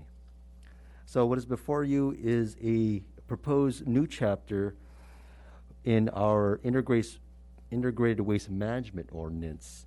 Our integrated waste management ordinance has been around in this city for quite a while, since I believe since it's enacted or adopted ordinance number 665, in which that particular ordinance has incorporated the regulation of the California Integrated Waste Management Act of 1989. So this particular chapter, or the new article, excuse me, of specific regulations for organics, waste disposal, reduction, recycling, and solid waste collection would be added to already state-compliant integrated waste management ordinance. And with that, I'd like to turn this over to Kim Nielsen, again, from Solid Waste Solutions, and Aaron Maker. Go ahead and start right there. Aaron, did you want to start or do you want me to start? Kim, take it away. I'm here to answer questions at the end. Great. So, like Mr. Elizen said, we're here to talk about Senate Bill 1383, our new Ordinance 750, and the regulations for solid waste disposal, reduction, recycling. Just goes on and on. It's such a long name. Next slide, please. The organization of our presentation for SB 1383 implementation is just a short background, regulatory requirements, the ordinance elements, implementation efforts that Ms. Maker has done to date, and then our final thoughts and your questions. Next slide. SB 1383 was signed into law in September 2016. It is the largest, most significant waste reduction mandate and bill in the last 30 years. The biggest one before that was AB 939 in 1989 that mandated recycling. CalRecycle is the regulatory agency with direct oversight on the state's trash and recycling programs. And in January 1 of 2022, all cities were deemed to have a mandatory organic waste ordinance in place. And that's why we're here tonight, is to present to you our ordinance. This impacts all sectors, residential, multifamily, and commercial. And when we talk about organics, we're talking about food waste, landscaping debris, untreated wood waste, food soiled paper, that's your pizza box, and paper that's mixed with food waste. Next slide, please. This slide was presented by CalRecycle, or developed by CalRecycle, and it's to show you the timeline of the program. We're headed into that middle red box, which is January 1 of 2022. The only thing that's missing from this box is that in late October, early November, Senate Bill 619 was adopted. And what it does is it allows for good faith effort for the program. The way that spreadsheet is done, CalRecycle, if everything wasn't in place for every city in the state, they could fine agencies that don't have their ordinance and everything done. Senate Bill 619 says if you are moving your program forward and getting your program done, that you're okay. It allows for good faith effort because we needed it relative to scheduling and when meetings could be had, things like that, et cetera. So that is in place and it's valid. And we are, by doing our ordinance today, we're definitely in place. We're halfway there already.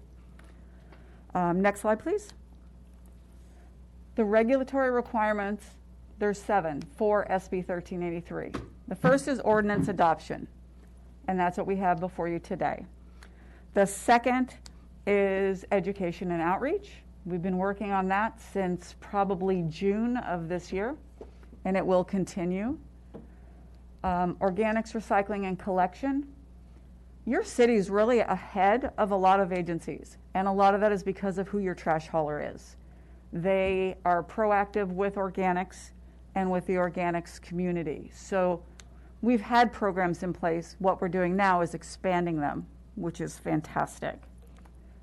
The law also requires contamination monitoring, which means that the hauler will assist in making sure that too much food waste isn't going into the trash cans or green waste, landscaping waste is going into the trash and recycle. If they find it, they'll let us know, and we have a process to notify and educate. The next is procurement requirements, and procurement for the cities relates to compost and mulch and renewable gas that comes from a organics facility, and also paper products. And most of your paper products are already at 30% recycled content, but now we just have to track them and report to the state for that. So we're doing great there as well. The program also has edible food recovery. I think the pandemic brought out to everybody that we need to be responsible, and if there's edible food out there, we need to get it to people that are hungry. And we will work with the county. Erin has already been doing that. The county is making a great program to help track and get edible food onto people that need it. And then of course, we have to do reporting. And there's an annual report that we do every August that Cal Recycle has not decided when the reporting's due yet. They will. And we're thinking they'll just add to it, and then we'll do it then. I've explained the Assembly Bill 619, but there was also an additional Senate bill that was signed. It was Senate Bill 170. And it's ultimately supposed to provide $60 million in funding statewide for SB 1383 implementation.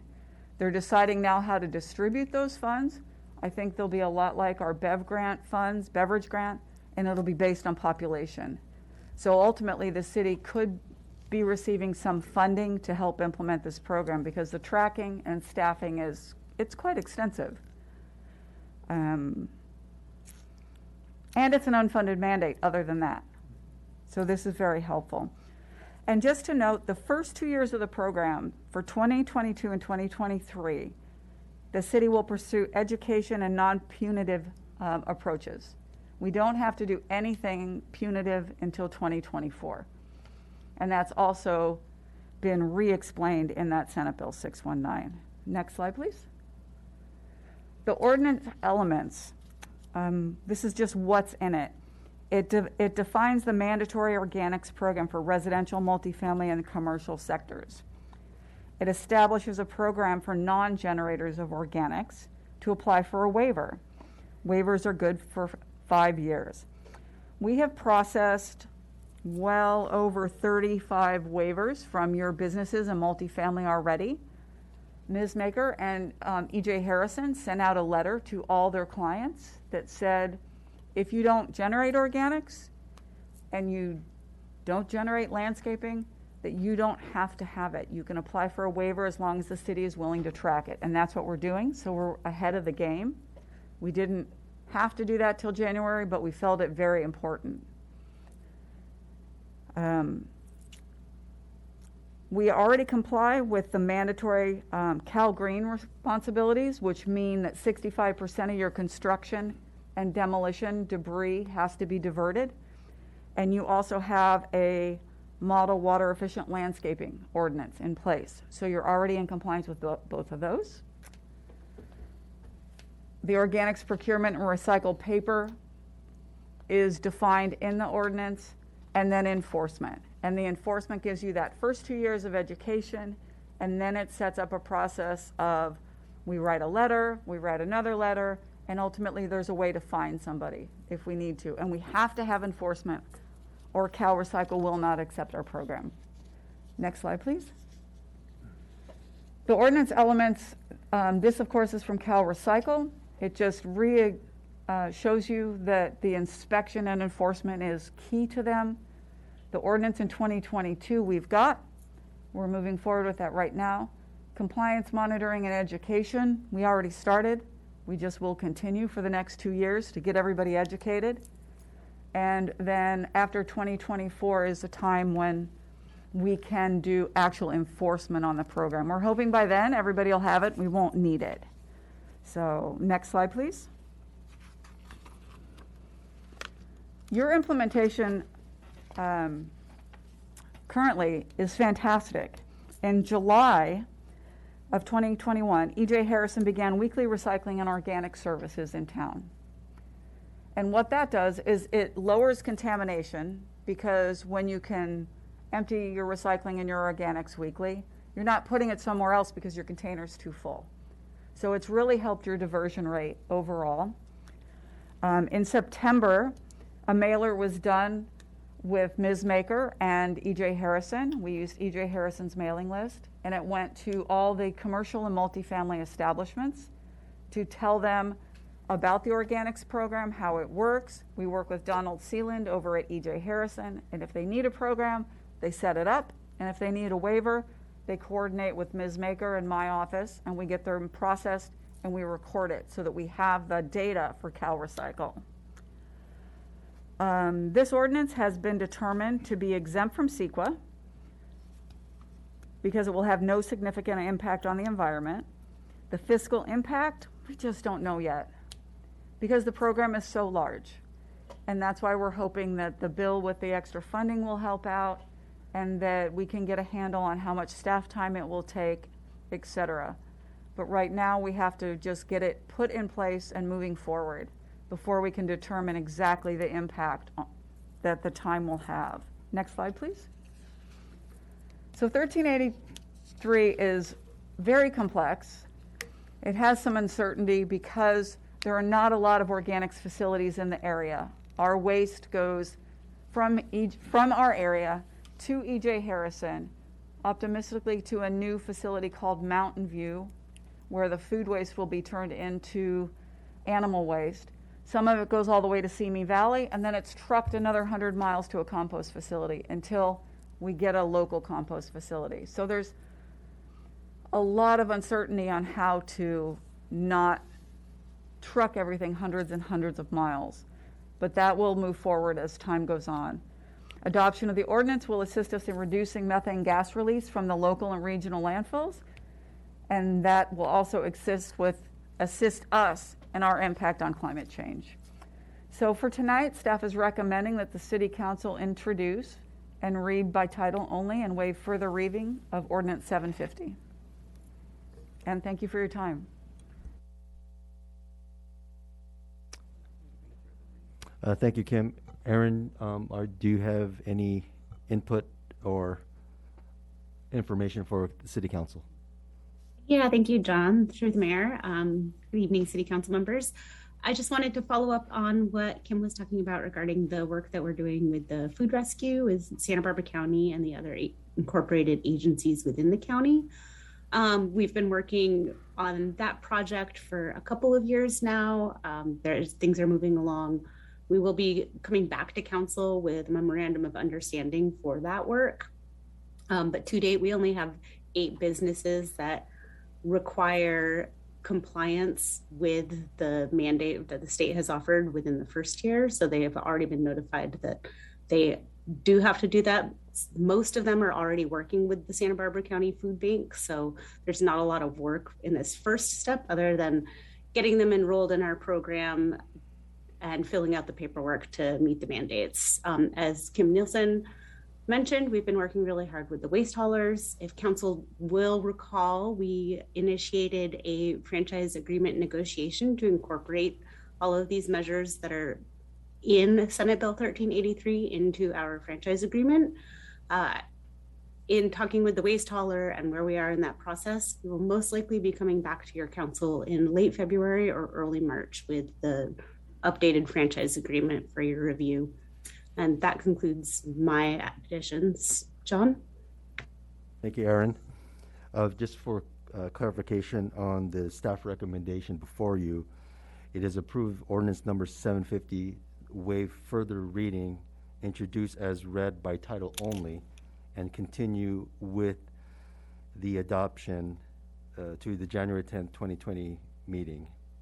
Yeah, and I'm Second sorry, reading. just that seems to be a recommendation derived from a second reading, but this is a first reading, so we will have a second reading on this matter, so there's no need to waive. You can just take out the words waive further reading. That comes at the next hearing. Thank you. I stand corrected. Thank you. Okay, thank you. And with that, that concludes staff's presentation. Excuse me. Okay, thank you. Any questions of staff? I do, through the mayor. Yeah, it's pretty clear that the trash haulers, recyclers themselves are going to have a big increase in what they do, so that means more money. Is there funding for them, or will that be passed on to its customers? I'd be happy to answer that question if you'd like. Through the mayor, that will be passed on through the customers. Part of the reason we are doing these renegotiation is so that the E.J. Harrison and Sons can recover their costs for these programs. We have had a pilot program for food waste in city limits for several years now, and the businesses that have been enrolled already, the rate for food waste is equal to that of the regular trash service under the commercial sector. So that is going to continue to be the case. the way that we've structured the franchise agreement in the past is that we have done set increases over a number of years to slowly roll out programs. It's anticipated that we would do something similar with this next franchise agreement. If you recall, we did that 10 years ago when we adopted the existing franchise agreement in order to balance out the discrepancies in what commercial customers versus residential were paying for recycling. Okay, thank you.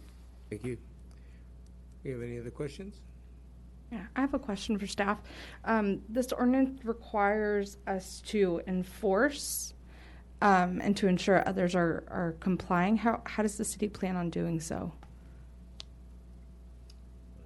Through the mayor, there's a couple of different ways that we do enforcement. One is the waste hauler themselves notifies us of incidences of non-compliance. They have been doing that for multiple years. The best way to think about the incorporation of the food waste is it's a similar program to what our recycling program already is. So currently with recyclables, if there's a high rate of contamination in recycling, the waste hauler notifies us. They will what's called red tag that bin, and they won't haul it, and they will notify the property owner or property manager, depending on who their point of contact is, that they are going to pick that up and charge the regular trash rate. Additionally, they will notify us, and we will issue a citation through our code compliance division. So the method isn't going to be different. It will be more time consuming just because it's a new program. There's always an education element that goes into rolling out a new program. The way we typically handle these types of programs when we roll out something new is our first step is going out and talking to the business or the residents and informing them of what the new regulation is, using it as an opportunity to educate rather than issuing a warning or a citation right off the bat. So we anticipate that that's what we'll do in this case as well. Initially, we will use it as an opportunity to educate people. We will keep track of when we do those education points of contact. And then should people continue to be non-compliant, then we would follow our standard methods of issuing an administrative citation, which are issue an administrative warning, and then we have fines in escalating amounts. That was very informative. Thank you. Thank you. Do you have any other questions of staff?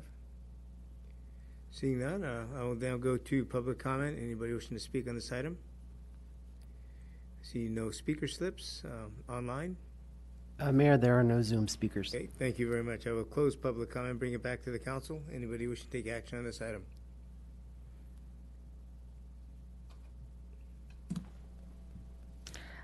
I move to approve ordinance number 750, waive further reading, introduces read by title only, and continue for adoption to January 10, 2022. Do I have a second? Second. Okay, I have a second. Discussion? Go ahead, Greg. I just have a comment. This is be interesting to some people. Back in the 50s and 60s, we didn't have trash service in Carpinteria, and all residents burned their trash. Still do that in a lot of areas around the world. Yes, that's correct. Okay. I do have one comment. That was staff advised us we didn't have to have the waive further reading because this was going to be a first one. So if you'd like to modify your motion to not include that. I will modify my motion to not include that. Thank you. And the second? Yes. Okay. Do you have any other discussion? Okay, seeing none, roll call vote, please. Vice Mayor Clark? Aye. Councilmember Cardy? Aye. Councilmember Alarcon? Aye. Councilmember Lee? Aye. And Mayor Nomura. Aye. Okay, we will now move into other business. This is item number 11 on the agenda. Report by City Council pursuant to California's Election Code Section number 9212, analyzing the impacts and effects of the proposed initiative measure to change and or readopt City of Carpenter's general plan and design. With that, could I have a staff report, please? Thank you, Mayor. As you described, this is a review of a report prepared by staff at council's direction from this past summer, analyzing the impacts of a proposed ballot initiative. This is a receive and file only matter, by the way, so non-action for your council this evening. We're going to present this in a team approach. I'll be giving some background, then after Steve talks, circle back and talk about economic impact. Steve's going to cover land use, zoning, and parking part of the report. And Jenna, who we worked, Jenna Akos, our city attorney, who we work closely with, her team, in preparing this report, will be available for questions, and we'll jump in when we miss something or misstate something and correct us, as she does such a good job doing. By way of a little bit of background, this is referred to in the description, an Elections Code 9212 report, and so its basis is the authority for the city to draft such reports in response to ballot initiatives, and the parameters for the report are right there in state law under Elections Code 9212. So that's why we refer to it as the Elections Code, or EC 9212 report. So as I mentioned, the law provides the authority for the council. They don't have to do it. It's at their discretion, a council, to prepare this type of report pursuant to state law. And your council decided it wanted to do that, so this past summer you gave us direction to do that. There's also a whole series of categories, and your council said, yeah, take a look at all of those things, staff, when you prepare the report. So we did that, and we'll talk about that in a little more detail in terms of the emphasis that we determined was appropriate for this particular report. The purpose of these types of reports are to help the council decide to either adopt the proposed legislation or schedule it for a vote. And remember, in California, for local governments, there's two ways to legislate. City councils can legislate. You just had a draft ordinance that you considered in the agenda matter prior to this. Or citizens can legislate through the initiative process.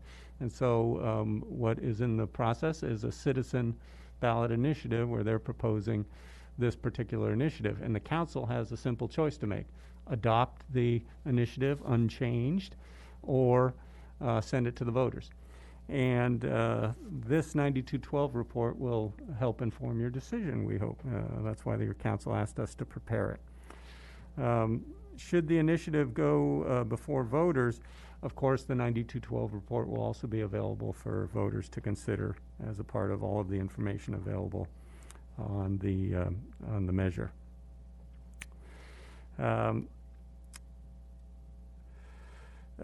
As I mentioned, there's a number of categories in state law that can be looked at in this type of report. Based on the initiative, our focus area is on essentially two areas: land use and policy and development regulations, and economic impacts. And that's what we're going to be talking about in more detail. Just a little bit of information on the preparation of this report. Steve Goja, to my left, our Community Development Director, and Nick Bobroff, our planner, worked on the land use and development regulations section. I worked on the economic impact section in consultation with our finance folks, and of course the city attorney's office and their team worked with us. So that was kind of the team that has prepared this report for your consideration.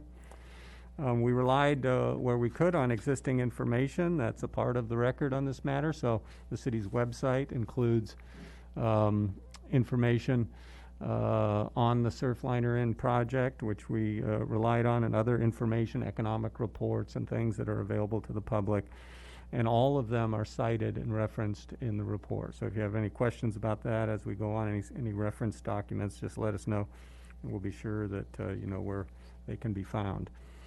The site that's the subject of the initiative and that is talked about in detail in the report includes two parcels owned by the city. And if we could go to that.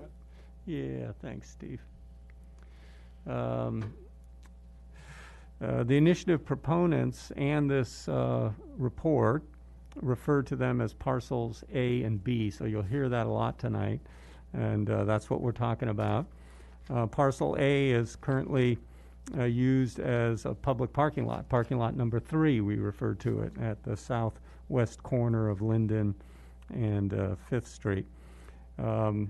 It's also adjacent to an Amtrak passenger rail platform, the community garden, the Tomo Interpretive Play Area. Nearby are the city beach and the downtown area and the beach neighborhood in general. So it serves a broad area down there, that public parking lot. Parcel B is the adjacent empty lot south of the railroad tracks. It's used as a hobby garden under a lease arrangement the city has to a private party. And the city stores some equipment there. We've also used it occasionally in the past for special event parking and a special event. So I want to talk very briefly before I turn over to Steve about just summarizing the analysis in the report. There's kind of 5 areas of emphasis in the analysis. One is land use changes that are a part of the initiative. Some uncertainty regarding the scope of the initiative. It's talked about in the report. Impacts of the initiative on preliminary development proposals, of course, the Surfliner Inn in particular. Fiscal impacts of the initiative and parking impacts of the initiative. So those are the areas. In terms of land use changes, I'll just go through that really quick. I know Steve's going to talk in detail. For Parcel A, the initiative proposes to change both the general plan land use category and the zoning district designation from its current general commercial to open space recreation, or OSR, you'll hear us refer to tonight. That's what we're talking about when you hear OSR, open space recreation. And from the commercial plan development category, or CPD, to recreation, which we'll often refer to just as rec, with a residential overlay, respectively. For Parcel B, the initiative readopts the current OSR land use category designation and rec zoning district. The initiative also amends the general plan land use elements definition of the OSR land use category to state that existing parking is allowed on OSR parcels and allow residential uses on OSR parcels when those parcels are located within a residential overlay zone district. So that's the land use changes, and Steve will get into our analysis of the effects of those changes. Uncertainty regarding the scope of the initiative. There's ambiguities we found related to the land use changes proposed by the initiative. They include whether new parking is prohibited on all OSR rec designated land in the city, and second, whether or not residential units may be constructed on all OSR land in the city pursuant to a definition change that's a part of the OSR land use category that's in the initiative. In drafting the report, staff, we attempted to interpret the initiative according to its plain language, while still making note of any ambiguities, as I mentioned, or alternative interpretations. So we try to provide them both. They're both described in there. So that's when we talk about uncertainty or ambiguities identified, that's generally what we're talking about, and we'll get into more detail on that. Impacts on the preliminary development proposals. As your council is well aware, the city's entered into a lease disposition and development agreement.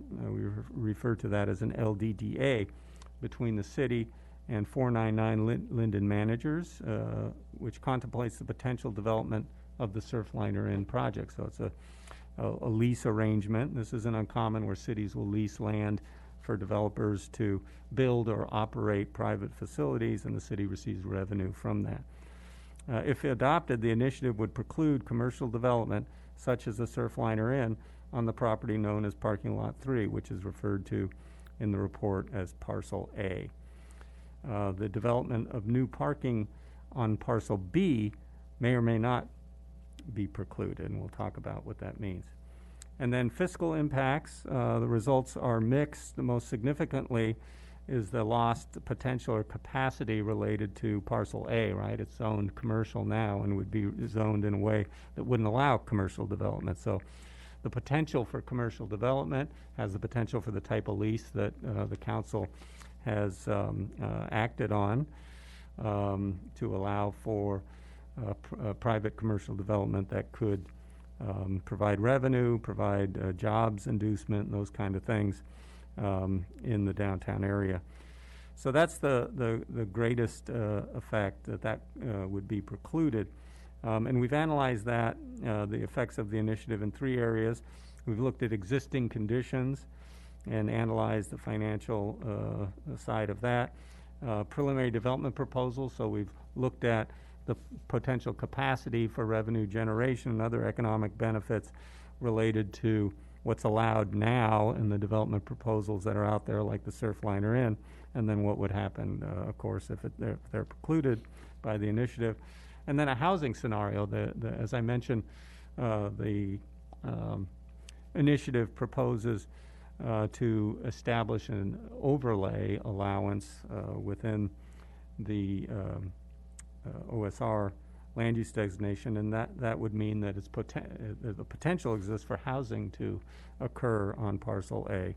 And what does that mean from an economic standpoint? We looked at that scenario also. And then finally, parking impacts. I know there's been a lot of meetings where parking impacts were discussed, and in some, whether or not the initiative is adopted, the city does not anticipate major impacts. The report reports that we would not anticipate major impacts on parking in the downtown area either way. So with that, I'll turn it over to Steve, and he can dive into the land use stuff. Thank you, Dave, and good evening. I'll touch base on some of these. I'll try to go quickly through these slides, and if we need to come back, just let us know and we can pull them back up. But as Dave said earlier, it does, the initiative would potentially change the general plan amendment portion. And so talking about this, we have the general plan land use category for Parcel A would go from general commercial to open space recreation. And to expand on that a little further, the general commercial land use category allows for offices, retail, businesses, specialty shops.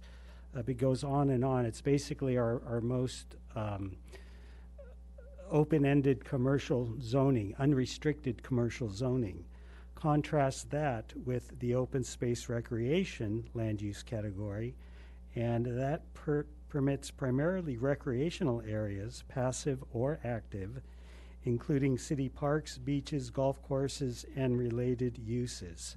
So there is some commercial that is allowed with open space recreation by the zoning, but it is much less than commercial. Second, on Parcel B, the initiative would readopt the recreation or the general plan designation of open space recreation. And while it doesn't change it, the action of readopting means that in order to make any changes, as Dave pointed out, it would not be able to happen through your council, but it would need to be backed by a vote of the people, the same way it was readopted on the parcel. And lastly, for the general plan amendments, I've got the text here.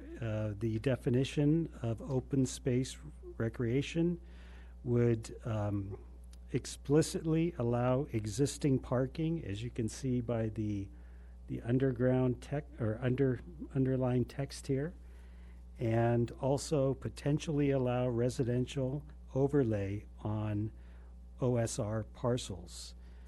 So with this third change, there is some ambiguity regarding the effect, as Dave talked about. The initiative states the intent is to maintain 2 parcels owned by the city, A and B, in their current respective states. And in doing so, the initiative changes or readopts the general plan designations for these parcels. The initiative states that it does not adopt alter, or change any other land use classification or zoning on any other real property in the city of Carpinteria. However, the initiative by this slide that's up here also seeks to amend the general plan land use elements definition of the OSR land use category by stating that existing parking is allowed on OSR parcels and allowing residential uses on OSR parcels only if those parcels are located within a residential overlay, or we show it as an R overlay. The OSR land use category is not particular to these two parcels. They are citywide parcels.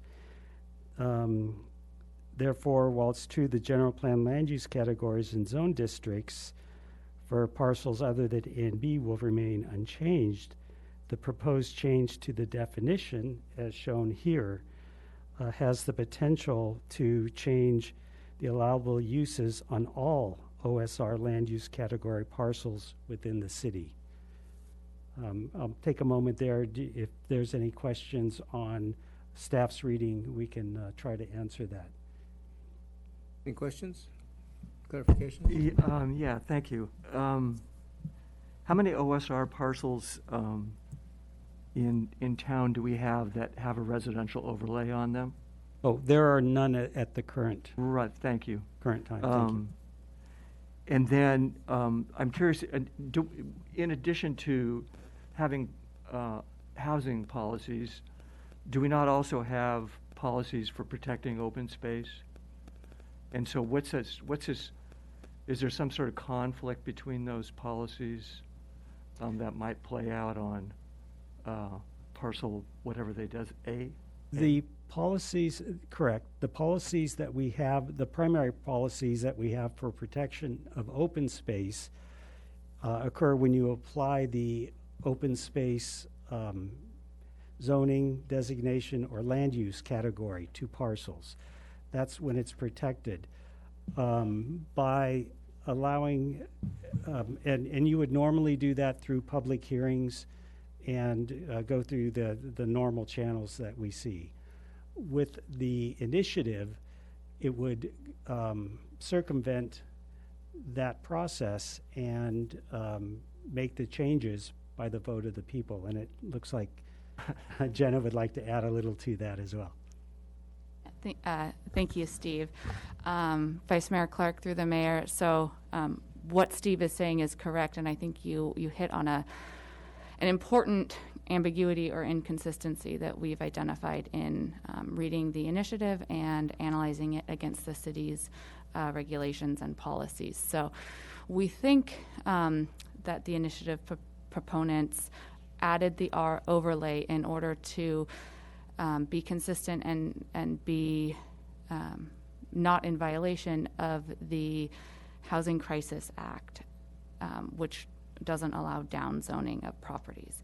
However, by adding an R overlay to OSR category properties, there's an inherent inconsistency there, as Steve was bringing up, with allowing residential uses on open space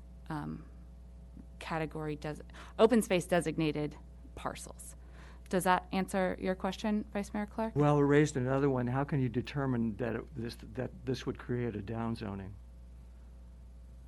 So, Vice Mayor Clark, through the mayor, I'll try to take this in conjunction with Steve. So, by adding an R overlay onto a specific parcel, and we'll be getting into this in the next few slides where we talk about maybe I should hold off then. The zoning consistency. Let me try to answer it quickly, and then we can reiterate it when we go through the slides. But the R overlay, the residential units that are allowed to be, or the density that's allowed to be built in terms of residential units, is dependent on the underlying zoning. So there are additional restrictions on OSR or rec zone property that are more restrictive in terms of what type of development and, how close the development could be, the density, the units, et cetera, than there are on general commercial zone or CPD zoned properties. I believe that's the zoning. So, if you compared, I guess you can't do this, but I mean, what I'd like to do is compare how much housing would currently be allowed under the zoning designation, and then how much housing the initiative would take away. How do you quantify that? Through the mayor and Vice Mayor Clark, I'll get into that in a moment. I've got some good slides, and there is a page. I don't have a slide on it, but we'll find the page in the staff report where it compares if you were to have an a residential overlay in a CPD zone versus in a rec zone. Primarily, it's rec doesn't allow the size, bulk, and scale that a commercial zone would.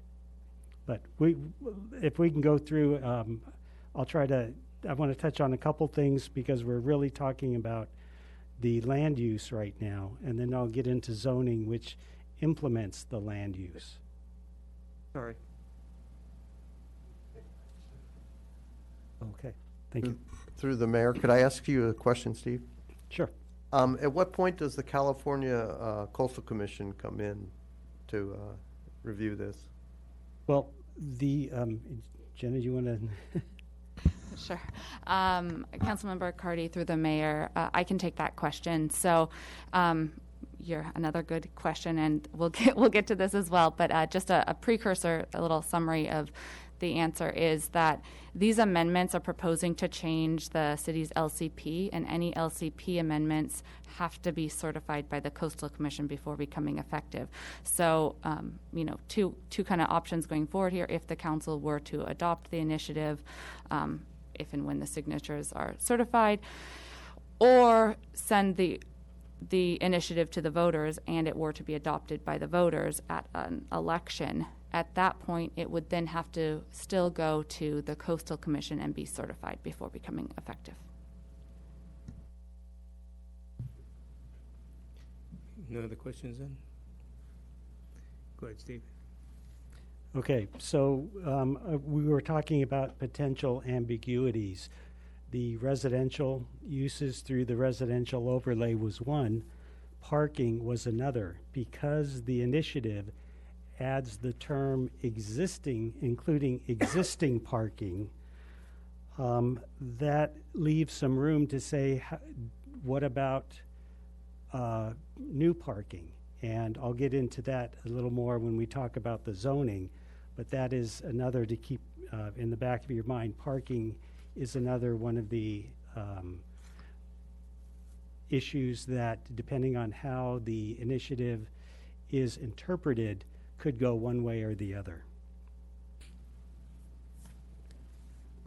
This slide is talking about everything. It's just the visual of what we talked about, and we can come back to it. Down below, you'll see the text that I had up, and up on the sides where the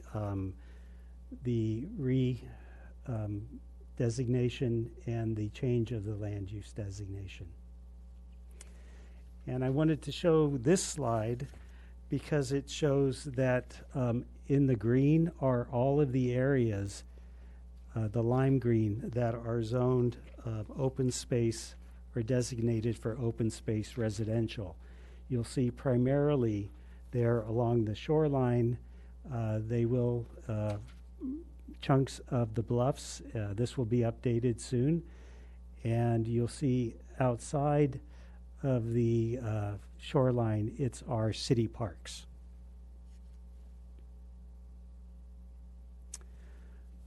Regarding the zoning consistency, and please recall, or for anyone in listening, the general plan is, or the land use categories are the big picture. The zoning are the tools that implement. So the matching for open space recreation on parcel A, the current zone district would go from commercial plan development to recreation. The recreation is the zone district that implements the OSR, or open space recreation land use. And then again, just like land use for parcel B, the recreation is going to be readopted. Thereby, any changes to that parcel B would have to go through a vote. Steve, if I can interrupt you as well, just to highlight also here that for parcel A, as Steve mentioned, it would go from CPD to recreation with a residential overlay. So there would be a specific residential overlay added by the initiative on parcel A. Right. And I probably should add, right now, putting a residential overlay on a recreation zone district.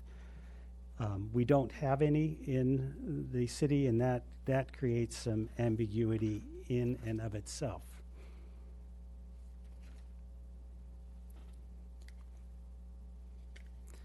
Again, this is visual, an aerial showing the zoning consistency and the changes that are being proposed. Again, parcel A, parking lot 3, and parcel B.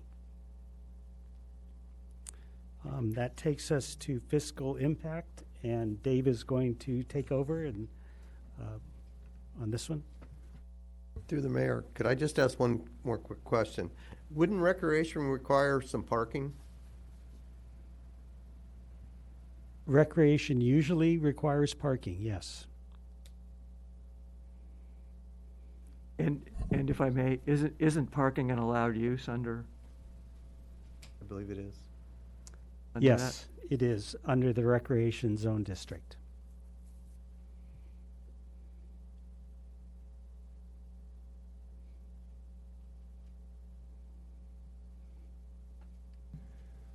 All right, moving on to economic impact section. As I mentioned in the overview, we took 3 kind of scenarios in order to understand economic impacts. One is we looked at existing conditions. Another one is preliminary development proposals, and the third, a housing scenario. So under the existing condition scenario, we literally looked at what's in the ground now and analyzed costs and revenues. And of course, what's there now produces little in the way of revenues. As I mentioned, there is a lease on parcel B to a private residence there under the term Upos Garden, and that's a monthly rental revenue of just under $173 a month, and there's some maintenance done on the property that's leased. But costs are primarily related to parcel A. That's a public parking lot, has a restroom building on it, and we've estimated that there's annual recurring maintenance costs of about $12,000 for things like landscape maintenance, utilities, janitorial service, parking lot sweeping, that sort of thing. It's an asphalt parking lot, so it does require asphalt maintenance, and currently there's deferred maintenance. There hasn't been treatment of that asphalt for some time. We estimate the cost at about $150,000 for the expected maintenance for parking lot pavement there. And over time, of course, that's an ongoing cost also. Parcel B, maintenance costs are really de minimis, related to occasional weed and brush clearing. So that's the existing conditions. On the preliminary development proposal scenario looks at what the capacity is based on the zoning for development, makes some estimates of revenues and expenses along those lines, and then analyzes what would happen if the initiative precludes that development from moving forward. And of course, there's a couple of major development proposals that are in the making. One is the Surfliner Inn that I described. That's the subject of a lease disposition and development agreement. The other is a expanded Amtrak platform project. We refer to it as the LOSSAN project, LOSSAN, which is the regional rail corridor entity that operates that rail corridor. That project is not on the parcels, but it bisects the two parcels and has ramifications on the parcels. For example, independent of Surfliner Inn project, a secondary platform on the south side of the railroad tracks would undoubtedly require parking through our development review, and that parking would likely be looked at for parcel B. So there's also other amenities associated with that that your council has considered as a part of a project concept for the rail project, which includes trails and grade separated undercrossing of the railroad and that sort of thing to get people from point A to point B. Those things could be affected by the development the initiative, I should say, if the development proposal required use of parcels A or B for portions of the project, such as an undercrossing. With regard to the revenue generation under the Surfliner, there's some estimates that were a part of the information brought before the council. Staff made those estimates for things like property taxes, sales tax, hotel bed tax revenues, and that's just south of $600,000. About $579,000 is the annual revenue estimate from the lease revenues and other taxes that could be collected on the property. The report also talks about other benefits to the district in general in the downtown area for supporting other businesses through patrons from the hotel going to other businesses in the area, and jobs production at the site itself. For parcel B, we talk about expenses. It would be under the Surfliner Inn development proposal. It would be developed, at least in part, as a parking lot by the developer, so there's no capital cost, yet the ongoing maintenance costs would be there for the city, and they would be similar to the existing costs associated with parcel A. We estimate around $12,000 annually. Other annual expenses for a new restroom building on parcel B would be also similar to the current restroom building for janitorial services, plumbing repairs, that sort of thing, at about $10,000 annually. So that is the preliminary development proposal scenario in a nutshell. And then again, importantly for that scenario, that capacity, that potential for revenue generation based on the commercial, any commercial development scenario, but when we gave the example and analyzed the example of the Surfliner Inn project, would be precluded by the initiative, so those potential revenues could not be had. Under the housing scenario, this looks at the changes made in the initiative that would allow, as Steve was describing, the residential overlay and residential development should the city proceed with a lease arrangement similar to what's being talked about for Surfliner, but in this now looking at a housing development with a developer or a nonprofit housing developer. And what would that do from a revenue perspective? And there would be property tax revenue to be derived from that. There'd be some benefit to the local economy from residents going and patronizing local businesses and supporting that from residential development. The initiative does not, however, place a residential overlay on parcel B, so housing could not go on that parcel. So that's, in a nutshell, the three different scenarios that we analyze that are a part of the report before you. I'll turn it back to Steve. Could I ask Dave a question? You mentioned the potential of $600,000 a year from TOT and property tax and sales tax. Could some of that money be earmarked for a specific purpose, or does it just go into the general fund? Yeah, and I should mention, these aren't numbers that we came up uniquely for the report, as we got that information from reports that have already gone to your council on the Surfliner Inn project. And as we've talked about at those meetings, yes, the council has the discretion, of course, to direct revenues or sequester revenues that it receives from certain taxes or off of a certain project in any way it sees fit. It can do that as a matter of policy. Okay, so it could go into a program that we're maintain and improve the downtown, or for youth and senior project, or if the council decided that? Council acts to direct that, yes. Thank you.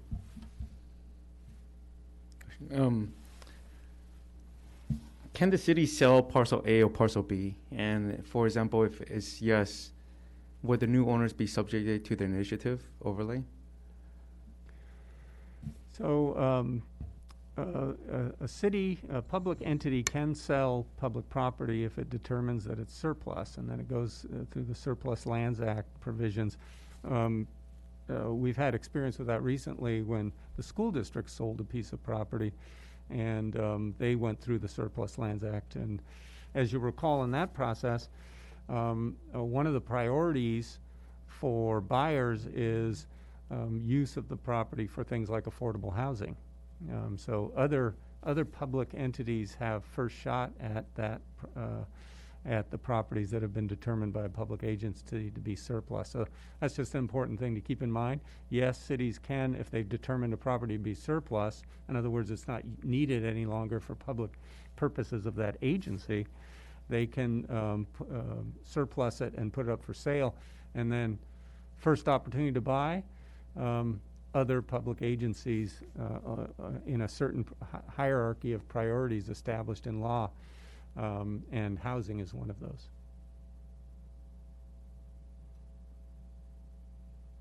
Does that answer your question, Councilmember Lee? I do. And the second part, and for example, if the government agency does buy it, are they subjected to the initiative?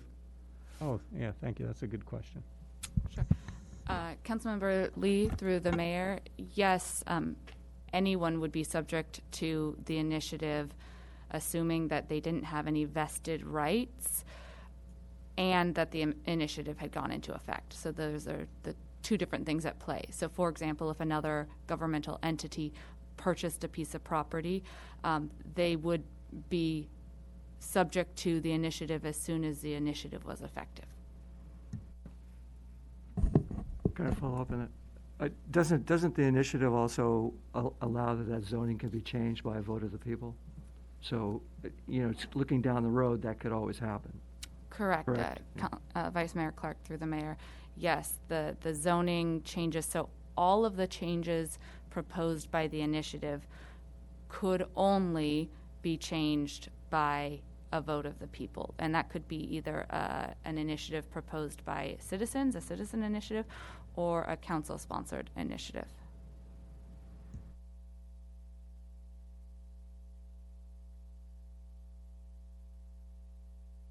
All right. Again, talking a little bit about the parking impacts, should the initiative be adopted. The top row up here is if the initiative is adopted, there could be a minimal change to parking impacts on parcel A, actually very little or none on parcel A, and potentially on parcel B, and that is regarding not only parcel B, but all open space or recreation parcels citywide. Should should the initiative be interpreted by adding existing parking in open space? Should that mean to prohibit new parking in recreational zone properties? So that was one of the ambiguities we were trying to get at, and just want to make sure that without circling back second or third time, that you all understand that, or if you have questions, we can try to expand on that. Good. I've got a question. So the initiative says the initiative adopts the general plan designations and zoning designations only for the downtown and beach parking lot and coastal open space corridor properties, which are specifically identified in this initiative. The initiative does not adopt, alter, or change any other land use, classifications, or zoning on any other real property in the city of Carpinteria. That's where the ambiguity is. And which is? It doesn't change the land use or zoning designations, but the third part of the initiative, by changing the definition of open space recreation, it could be interpreted as being citywide. So, Vice Mayor Clark, through the mayor, I'll jump in here. The change to the general land use category definition of OSR applies citywide. It doesn't only apply to parcel A and parcel B. So there's an inconsistency with those two sections. I think it's section 3 and section 5 of the initiative. So it's section 5, right? It's section 3B1 and section 5. There's an inconsistency between those two sections, and we're trying to interpret how they would be read and how they would be implemented. What the initiative does not do, it does not create a separate land use designation or zoning for parcel A and B. That would be clearer it would be clearer if that had occurred to interpret the effects of the initiative as only applying to parcel A and B. But instead, it amended a citywide land use designation. So the general plan designations and the zoning designations, that doesn't include what part again? So the land use designation, let's see, general plan land use category definition of OSR is a citywide designation. It applies to more parcels than parcel A and parcel B. So when the initiative... So you can't change it, the initiative can't change it only for parcel A and parcel B. It has to change it for all? That's how the initiative is written. Really? It doesn't say that here. So if it only wanted to change that for parcel A and parcel B, it would be clearer if the initiative had created a new general plan land use category specifically for parcel A and parcel B. So are these issues that should the initiative be passed that the City Council could resolve following passage of the initiative?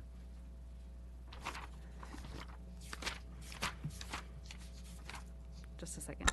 I did want to get to one section. So, Vice Mayor Clark, yes, if staff were tasked with implementing the initiative, this is something that staff would have to struggle with. Right, and doesn't the initiative task the City Council with doing that? If adopted.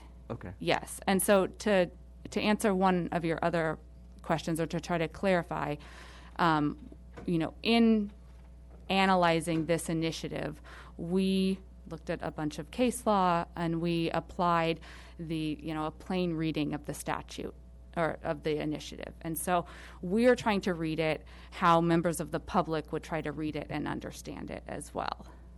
And so that's why we're identifying in the report these areas where there are inconsistencies, to let council know that there are several ways that this could be interpreted based on a plain reading of the initiative, as well as, are put on top of a plain reading of the city's regulations. Thank you.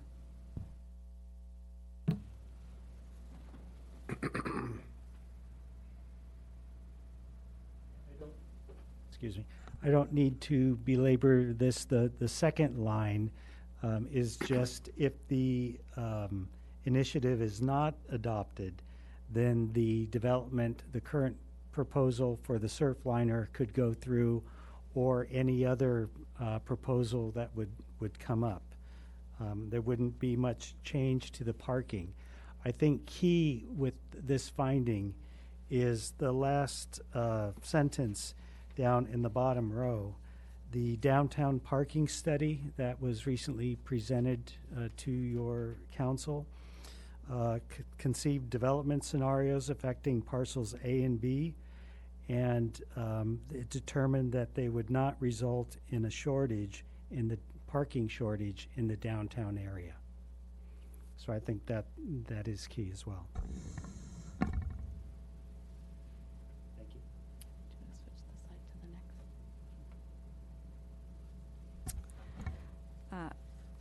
Mayor Nomura, council members, I will cover this last slide, which deals with the effective date of the initiative if it were to be adopted either by the council or by the voters, as well as potential amendments to the initiative. So we've already talked a little bit about the effective date here, and talked about the need for the initiative to go to the Coastal Commission because it does propose to amend the LCP, the city's LCP. And then I know that Steve and Dave have also touched on the amendment of any of the changes proposed by the initiative. And so just to reiterate that again, any changes proposed by the initiative would also have to be amended by an initiative and a vote of the public. That last point you can reiterate too. You may have subsequent actions. Right. And Dave is highlighting an important point on this slide, that there may be subsequent actions. And I think, Vice Mayor Clark, this gets to some of your questions earlier about the city's requirement, or the city's task to determine how this initiative would be interpreted, and then if it would be interpreted in a way that would, let's say, violate state law, violate the Housing Crisis Act, the city would then be required to amend other parts of the city's general plan or zoning code to make sure that we rectified any inconsistencies or violations.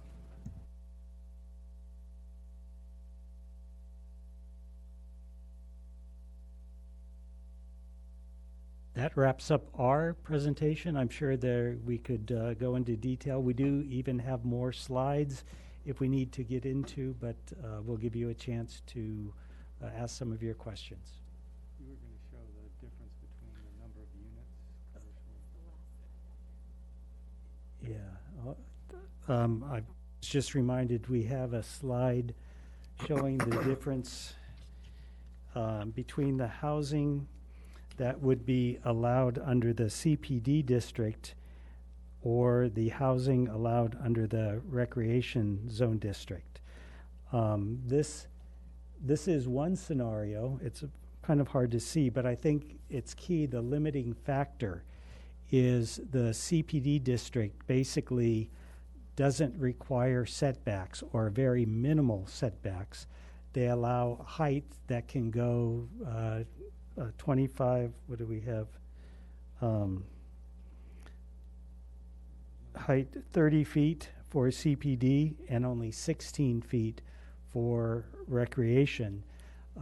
And 10% of the lot can be developed with structures under recreation versus a huge majority of development under the CPD. This is, of course, very simplified because all of the other findings that we need to make, the findings that it meets Carpinteria's small beach town charm, not that we would see a 30-foot building or push a 16-foot building in rec versus the 30-foot in the commercial plan development, but it just shows that. And I also wanted to talk, I'm not sure that this point was made, dealing with the Housing Crisis Act. Under the CPD zoning, allowed by right with just a development plan would be mixed-use development, and which would allow commercial and residential, versus if the residential overlay could be applied to a CPD development, would allow residential overlay, and then allowing a residential overlay on a rec zone. This is what's showing that the amount of residential would be much reduced versus what you could get under a CPD with residential overlay, and even what you could get with a CPD with a mixed-use project.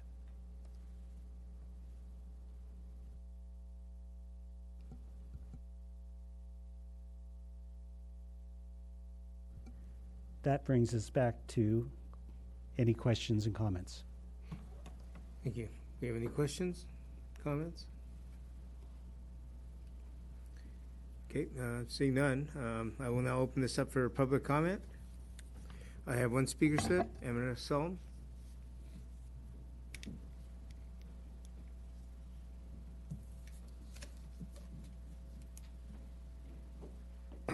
Good evening. I am just going to read to the council members as well as to the public the letter that you, I believe, received today from the attorney for the Committee to Save Our Downtown and Beach Parking Lot, which is based on the initiative, regarding the election code section 9212 report. That's the subject of this agenda item.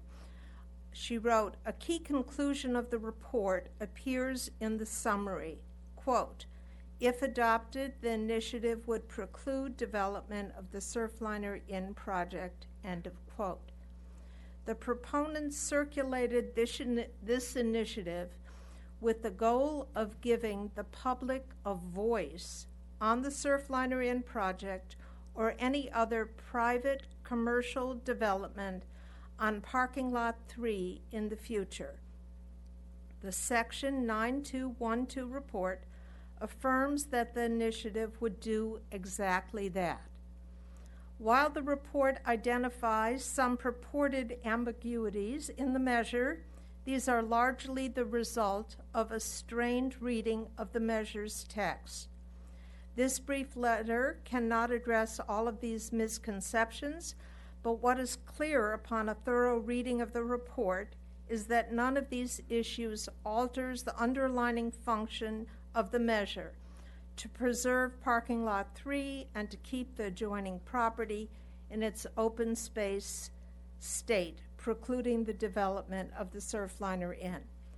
The proponents of the initiative look forward to the measure's qualification and the council's determination to either adopt the measure as written or to place it on the ballot for a vote of the people of Carpinteria to decide the fate of the Surfliner Inn and future commercial development on Parcel A. That's from the attorney, Beverly Grossman Palmer. So I'm sure all the council members have it, but obviously the public wouldn't know about the letter because it isn't placed in the public record verbally. Thank you. Thank you. Next speaker I have is Susan Allen.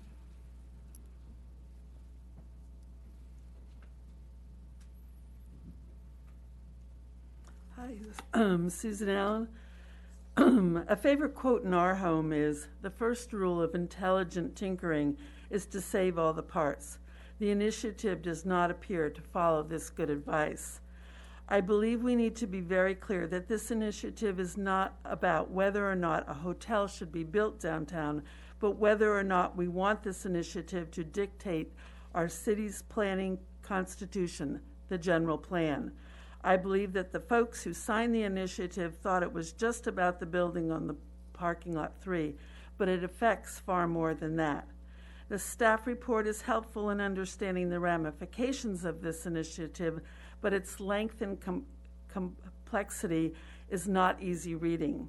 While I always advocate everyone doing their homework, a concise, understandable summary of the possible effects of a general plan change on increased rail service, parking at parks, and residential increases or conflicts with state law would help inform voters.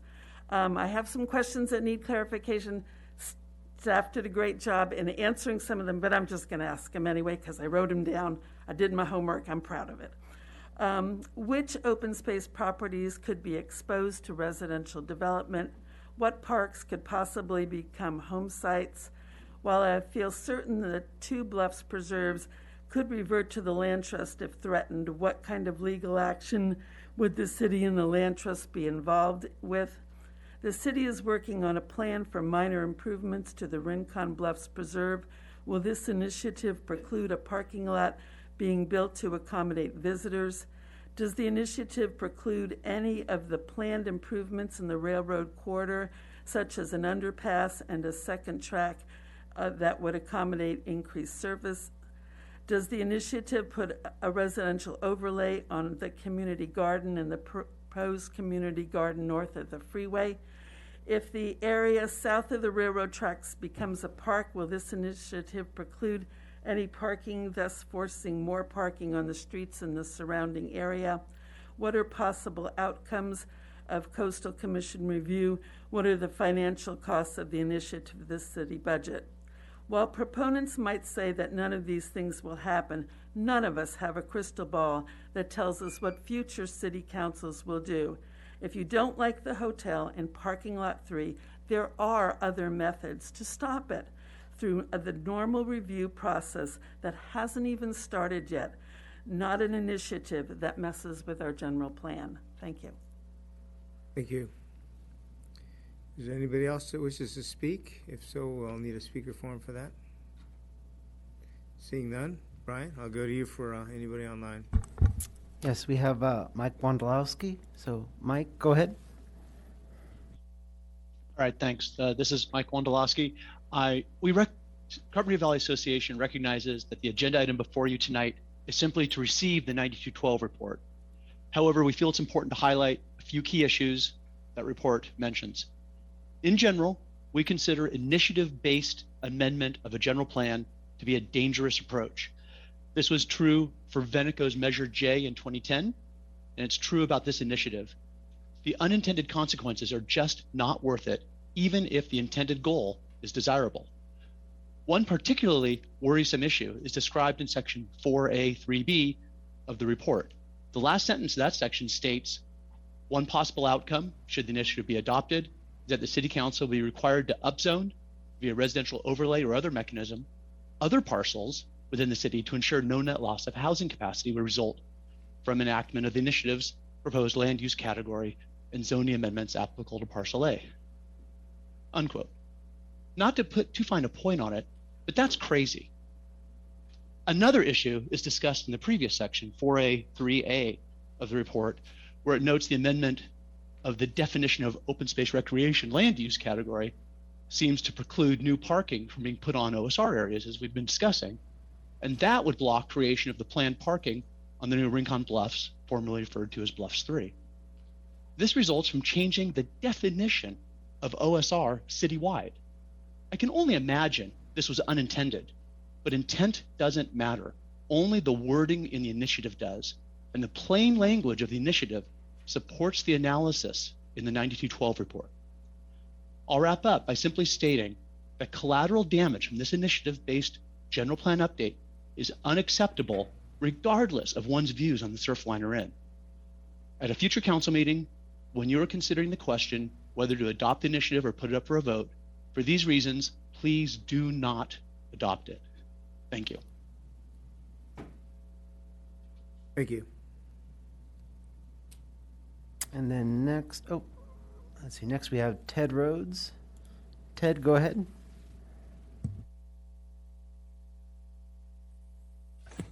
Yeah, good evening, Mayor, Council, staff, and everyone attending this meeting, either in person or virtually. My name is Ted Rhodes. I'm President of Citizens for the Carpinteria Bluffs. I can cut my remarks down quite a bit because they've been covered either by council's remarks, staff, or the previous speakers. But as you know, we're the organization 20 years ago working with the Land Trust, Santa Barbara County, that spearheaded the effort to save Carpinteria Bluffs Nature Preserve and Viola Fields, and recently worked with the city and the Land Trust on the Rincon Bluffs. Yeah, we are also concerned, you know, we are not taking any stand on the hotel because our mission is to save and protect the Carpinteria Bluffs. So as an organization, we do not take stands on other land use issues not related to the Bluffs. However, because of the ambiguity of this initiative, we are a little bit concerned, especially about this parking issue already talked about. It does raise a critical question that we've, you know, it's been discussed by Mike Wondolowski and others. And I'm puzzled that we're using an initiative to redefine what open space recreational is. And as others have already spoken about, the parking lot we have planned for the Rincon Bluffs. I mean, maybe there's another way we can go about this. It seems a little convoluted, and I just pose this as a question, but right now, the Rincon Bluffs is, the land use designation is visitors serving commercial. So one possibility is that the city just keeps it as visitors serving commercial, should the initiative pass, and we put in our parking lot, and then after that, we redesignated what it really should be, which is open space. Or another possibility is that we create a new additional land use designation of open space that does allow for parking if it's needed for accessibility by the public. And perhaps, you know, perhaps we're all reading this initiative incorrectly. Maybe it's not a problem, but it would sure be nice to actually be doing this in the general plan process, which is going on right now with the community, rather than an initiative. At any rate, I think the Carpinteria Bluffs themselves are relatively safe, but it's kind of ironic that we're reclassifying a parking lot as open space at the detriment to our other special areas like the Rincon Bluffs and the Bluffs 1 property, Tea Time, and so forth that we still want to have as a public acquisition. To me, those are the true open space coastal areas in our town. Thank you. Thank you. And Mayor Nomura, that concludes Zoom public comment. Okay, thank you. With that, then, I will close public comment, bring it back to the council, deliberation, or to make comment. Mayor. Steve, if this initiative passes, how will it affect the Bluffs, as is said before, or the Salt Marsh? Is it protected as is right now, or will that initiative impact it anyway? Through the mayor, again, it's the point about we feel that the wording, the intent may have been not to impact other properties other than parcel A or B, but the reading of the initiative could read otherwise, that it would impact the open space recreation as we had the wording up with the insertion of existing parking and to allow residential only on these recreation parcels. Any other questions, staff? Any other discussion points? Nope. Yeah, I will say something. Go ahead. You know, I took that plain language thing seriously, and I guess I have a different interpretation. You know, I don't believe we're gonna have these parking problems and housing problems that people have stated. But even if that is a conflict, we can resolve it after the passage of the initiative, as staff indicated.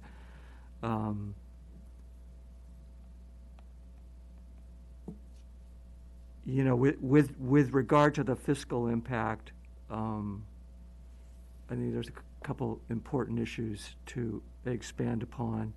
One is the report mentions the maintenance costs and the fact that the parking lot is underutilized in terms of generating revenue. And, you know, I guess the rationale is if you turn it over to a private developer, then they'll take care of your maintenance for you, kind of thing, as well as generating lots of money. You know, we heard $600,000 a year. But you know, I think it's also important to remember that the public is not served by revenue alone, and the parking lot is a public service. However many signatures that are actually certified for the petition, and we don't know that yet, but that tells you how many voters at the last election prefer that lot to be open space over commercialization. The parking lot does not lose money. It costs money. It's a service. It's not a poorly run business. And, you know, framing public services as profit-making entities is not good public policy, in my opinion.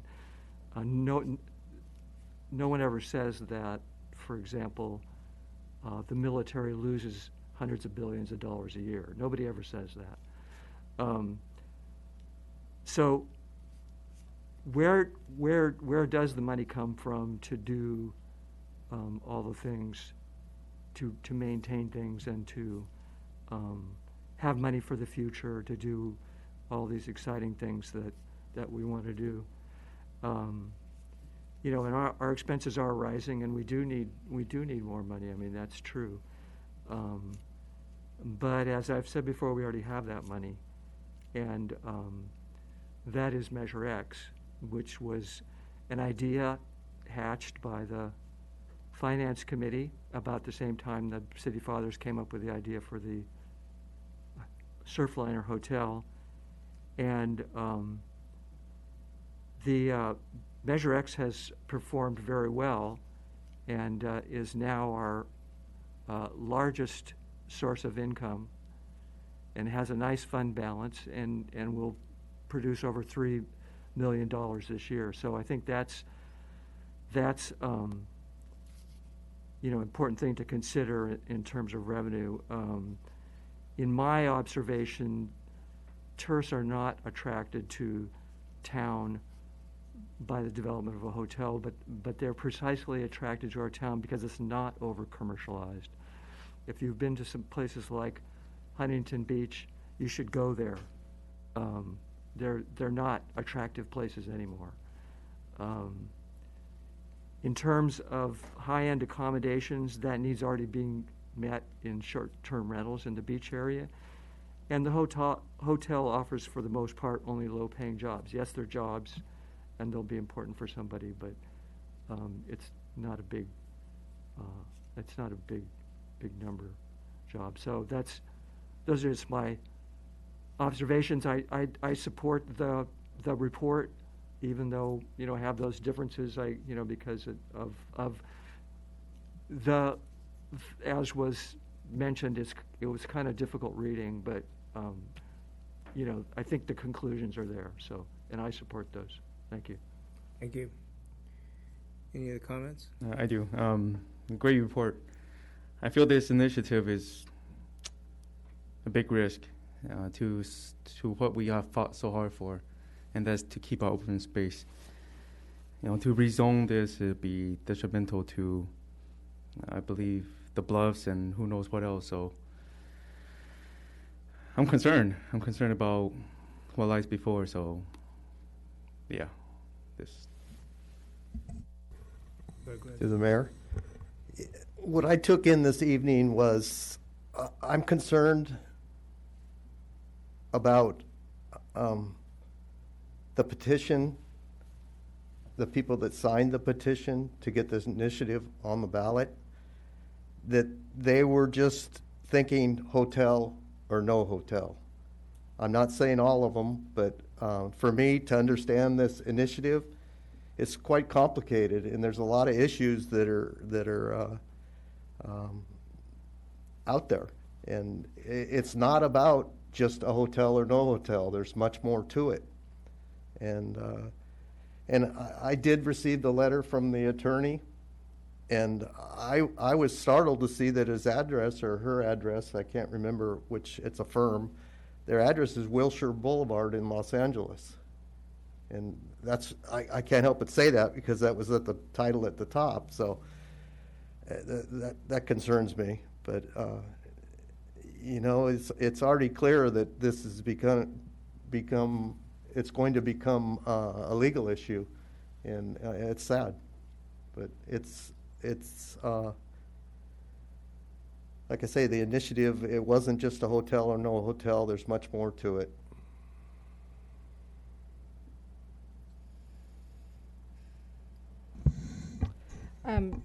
Just from my perspective, I appreciate the way the report was written. I feel as though it highlights different perspectives and gives us different angles to look at the initiative.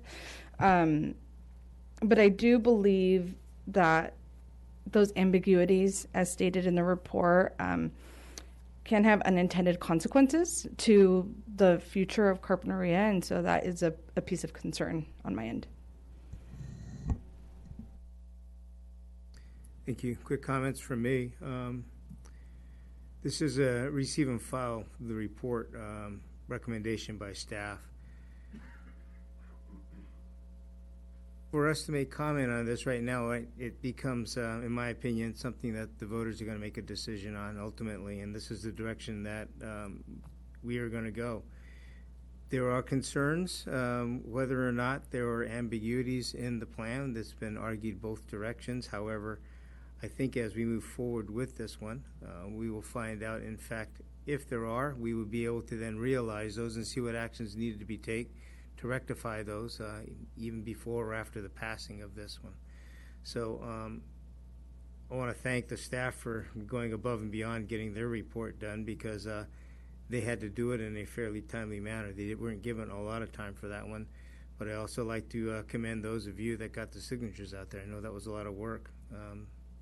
Ultimately, ideally, this is the way democracy works, by giving it to the people to vote on. So with that, even though this is a receive and file, a non-action item, I will request with the, if it's okay with the City Council, to put this to a vote, at least to receive and file the report. So moved. Thank you. Brian? Vice Mayor Clark? Aye. Councilmember Cardy? Aye.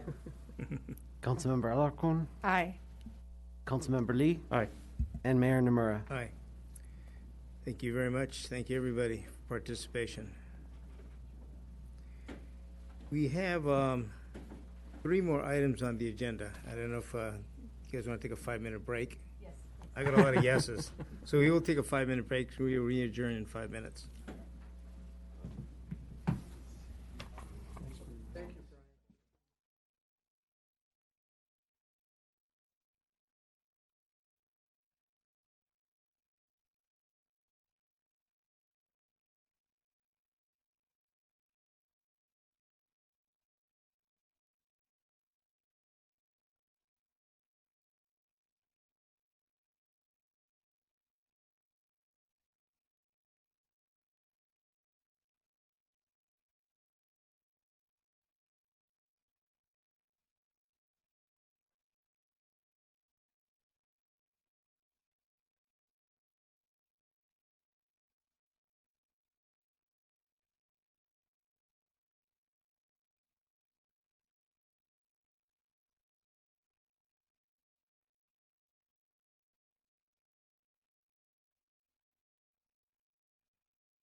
nominate them by moving one item up. This is item number 13. Mark Schneep, guess he has an early morning meeting, so if that's okay with the rest of us. You got it. Okay. There we go. So we will take item number 13 at this time. This is a presentation for the 2021 Carpenter Valley Economic Profile.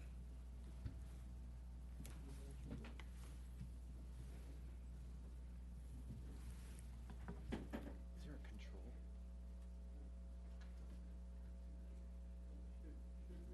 Should reach? Okay. Okay, well, it seems like I come and do this every 2 years. So this is the time, and so I'm going to give an update of the economy here, the local regional economy specific to the Carpinteria Valley. So real quickly, right now we're seeing tremendous job growth here in the valley. In fact, it was the strongest it's ever been between 2020 and 2021. Of course, it was the biggest loss it's ever been, too, in 2020. So this is just simply a comeuppance of employment being restored in the valley economy. So I'll get to a little more detail on that, and you'll see the pictures of that.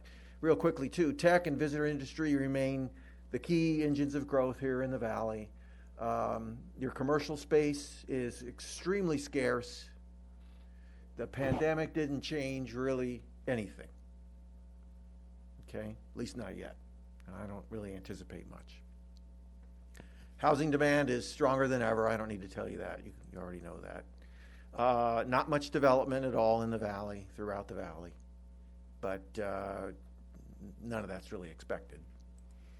And then I want to talk a little bit right at the end about the cannabis industry. It has expanded, but it faces some vulnerabilities going forward.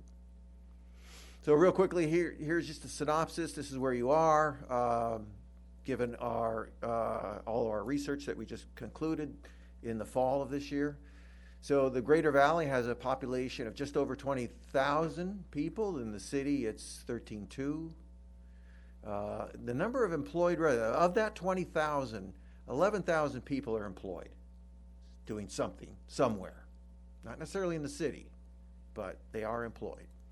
The unemployment rate in the city is less than 5%, and it's falling again. It's getting back down to where it was pre-pandemic, so that's a good sign of recovery.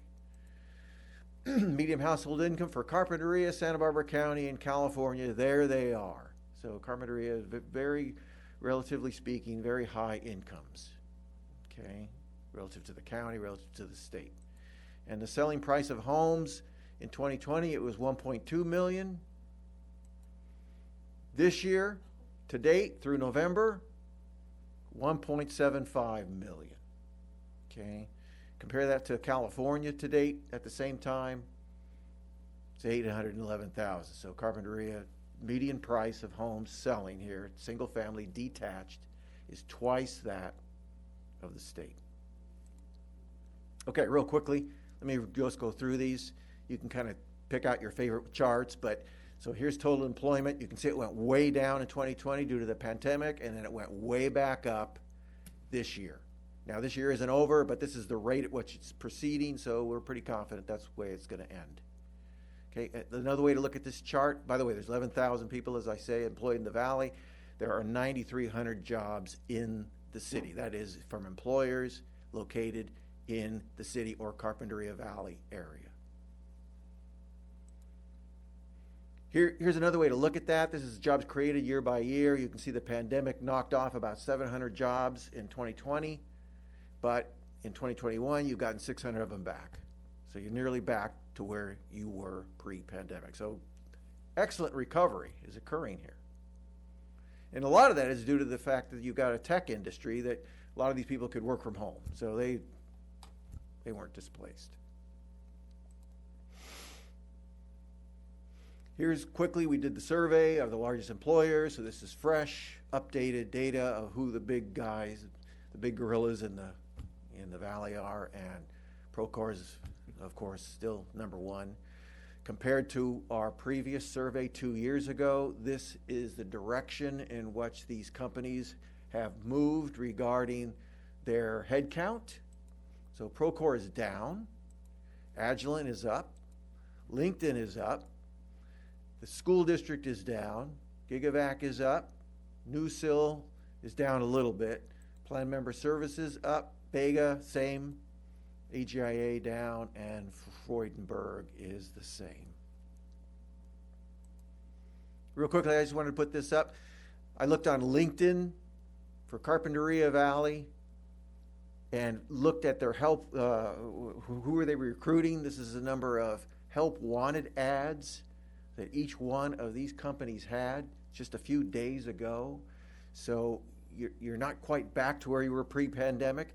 And one of those reasons is you just can't hire. We're in a labor shortage. You can see all of the open positions that still exist among some of your largest companies here. And if these could be filled, you would be in record levels of employment in the valley. And here's just a quick map. You can see they're very concentrated. These are the largest employers in the Carpinteria Valley. They're basically in the industrial and office parks, which is in the eastern part of the valley here. Quickly on the lodging industry, there are 6 hotels plus the Watermark. I don't know if you want to call the Watermark our hotel. 611 total rooms. The average occupancy this year is running at 65%, just a little bit over that. And room sales are running for the calendar year around 18 million. So your transient occupancy tax would be the tax rate times that. The average room rate has come up to the highest rate we've ever noticed for Carpinteria Valley, $136 per night among the 7 hotels in 2021. And then your short-term rentals, the visitor rentals, vacation rentals, 202 permits in the overlay district, and they're generating $12 million this year. So that's quite a windfall that the vacation rental industry has done for the Carpinteria Valley, particularly this year. It's been windfall. And then, of course, you've got State Beach Camping, which also provides a lot of lodging or opportunities for visitors. Here's the occupancy rate. It's basically steady, right around 70-75%. It's a little bit down this year, but it's coming back, just recovering from the pandemic. There it is. But hotel, motel room sales, because the room rate has gone up, are at all-time record highs this year for the city. You can see a big recovery from pandemic. And vacation rental sales, that's where they were in 2018, 2019, and now 2021. You can see the differences. Windfall, it gains. Here's tax distributions to the city of Carpinteria that come from the California Department of Tax and Fee Administration, and you can see these have rebounded as well. This is the pace at which they are moving this year, and so these will. There was no really long-term fallout from the pandemic. They're rising very sharply. Quickly on commercial real estate. Just one note, size of the market, the office market is just under 500,000 square feet. The industrial market is 3 times the size of the office market. So the office market is a lot more volatile. If you get a vacancy, it tends to really change the vacancy rate, makes it look good, real good, or real bad, whatever the case is, because of the size of the market. The industrial market's much larger, doesn't tend to have that volatility associated with it at all. Very little industrial or office space is available at this moment in time. It's very tight out there. You only have 9,000 square feet of office available, and you only have 15,000 square feet of industrial available at this moment. You can see what the vacancy rates are associated with those. Minuscule. Nothing. Here's the office vacancy rate over time for the Carpinteria Valley. I mean, there it is. It's one of the lowest it's ever been. Very tight. And then the industrial rate, it's tighter in Santa Barbara and Ventura, not so much in Goleta, but there it is. It's still very, very small, very historically very tight in the Carpinteria Valley. Local housing market, very scarce housing, both in the rental market and the for sale market. Single-family home sales are up slightly over last year. Condominium sales are way up, way up. Selling values have risen 40% this year compared to last. The apartment market, rents are up about 7% over a year ago. Here is single-family home sales. So sales are up a little bit more this year than they were last year and at their highest level since 2013. And condo sales really shot up sharply because they're a little bit more affordable. And the demand is just insatiable right now for residential real estate. And it's the highest level of condo sales ever in the history of Carpinteria Valley. I know. Who's buying them? You know what? Most of the purchases are still by residents of Santa Barbara County. But we are seeing more people come in this year in particular, and it started last year. We're seeing more people now come in than we've seen in several years. So we're seeing come from the Bay Area and from the LA markets. Single family home price, again, as I mentioned earlier, 1.25 million last year, and this year at an all-time record high of nearly 1.8 million. You can see what it looks like over the history of this series. One of the reasons for that, there's not much inventory. It's the lowest inventory ever recorded for existing homes for sale, ever recorded since data exists. And our data goes back to about 1980. So this is the reason, supply and demand situation. So there's not much existing homes for sale. And when I look at new residential units that have been developed within the city, there's not much now either. I mean, this big surge here back in 2012 was Lagunitas and Dahlia Court. This one here is Casa de las Flores. But other than that, there's really not been anything the last 5-6 years. You've had a dearth of new housing. In fact, here are the principal residential projects that are in the entitlement queue right now. You got that assisted living facility, which is condos. That's 50 of them, and that's been approved. All right, and then you've got the Vernon residences, which is proposed. That's only 5, and then the Faith Lutheran Church residences. That's 5, and that's under construction. And then other various units of 1 or 2 are in the pipeline. There's 48 of those.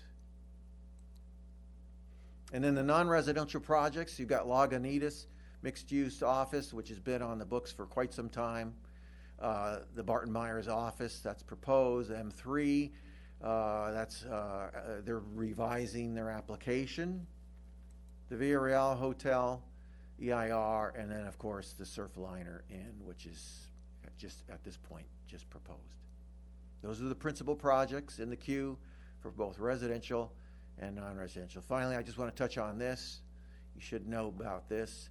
The cannabis industry countywide. Countywide, we have 67 licensed legal growers in the entire county. And those 67 licensed growers have taken out 1,700 permits for cultivation.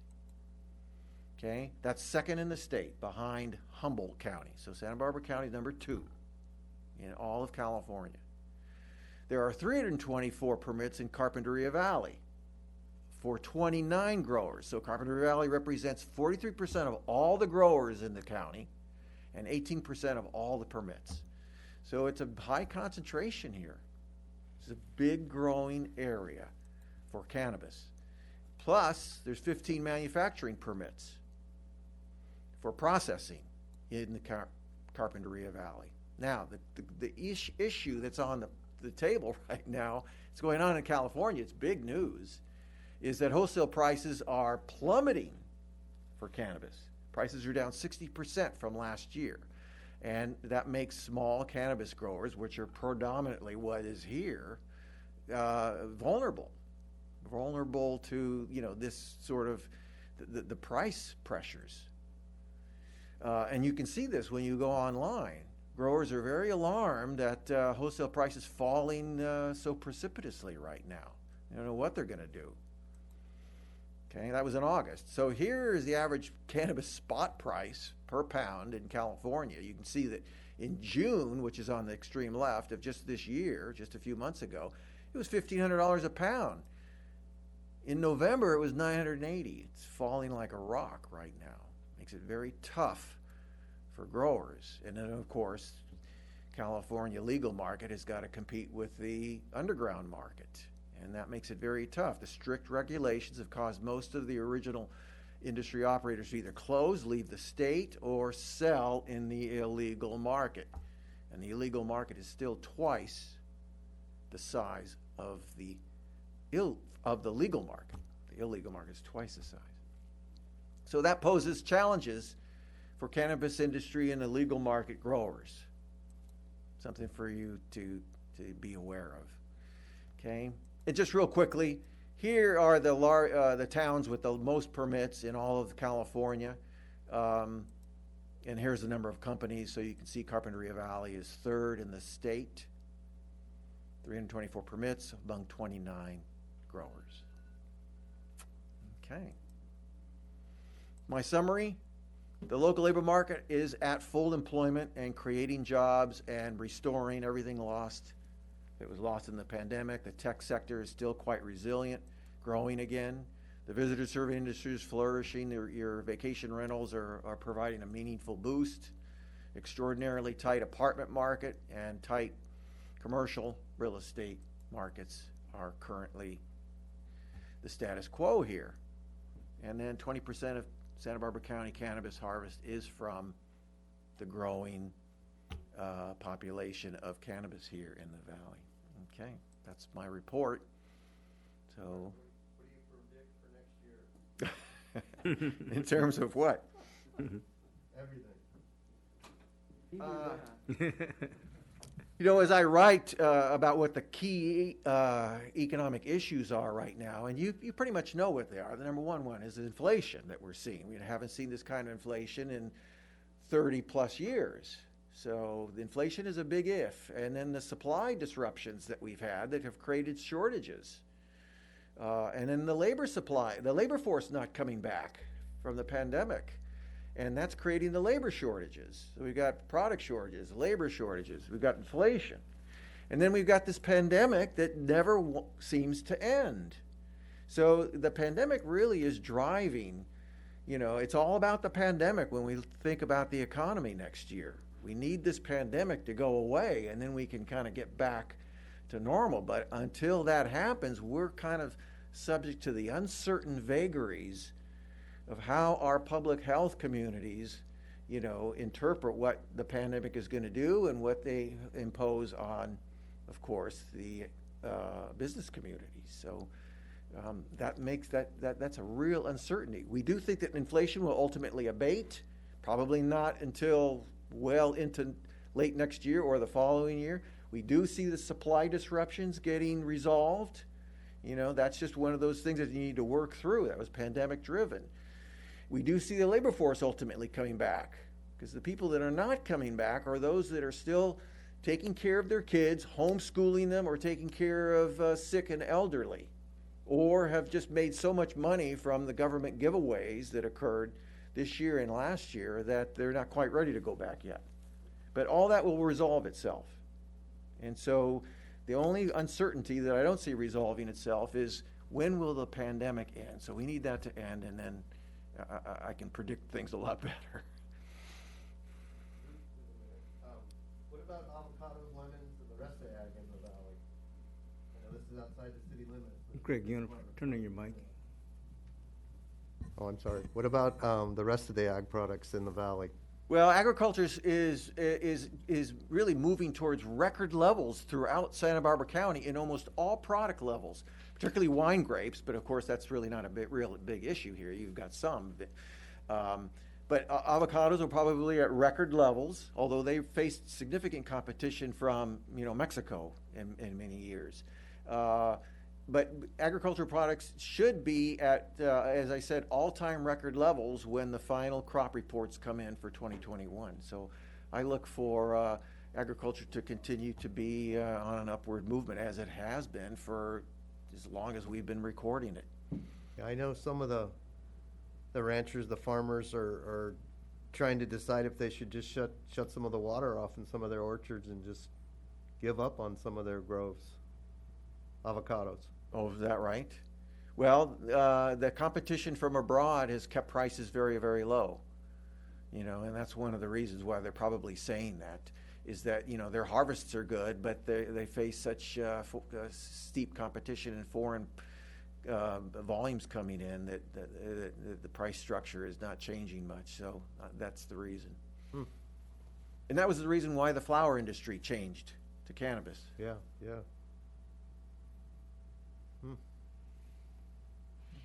Yeah, I love your reports. Okay, well, good. Well, thank you. That's nice. You also won the guacamole contest a few years in a row. You're a man of many talents.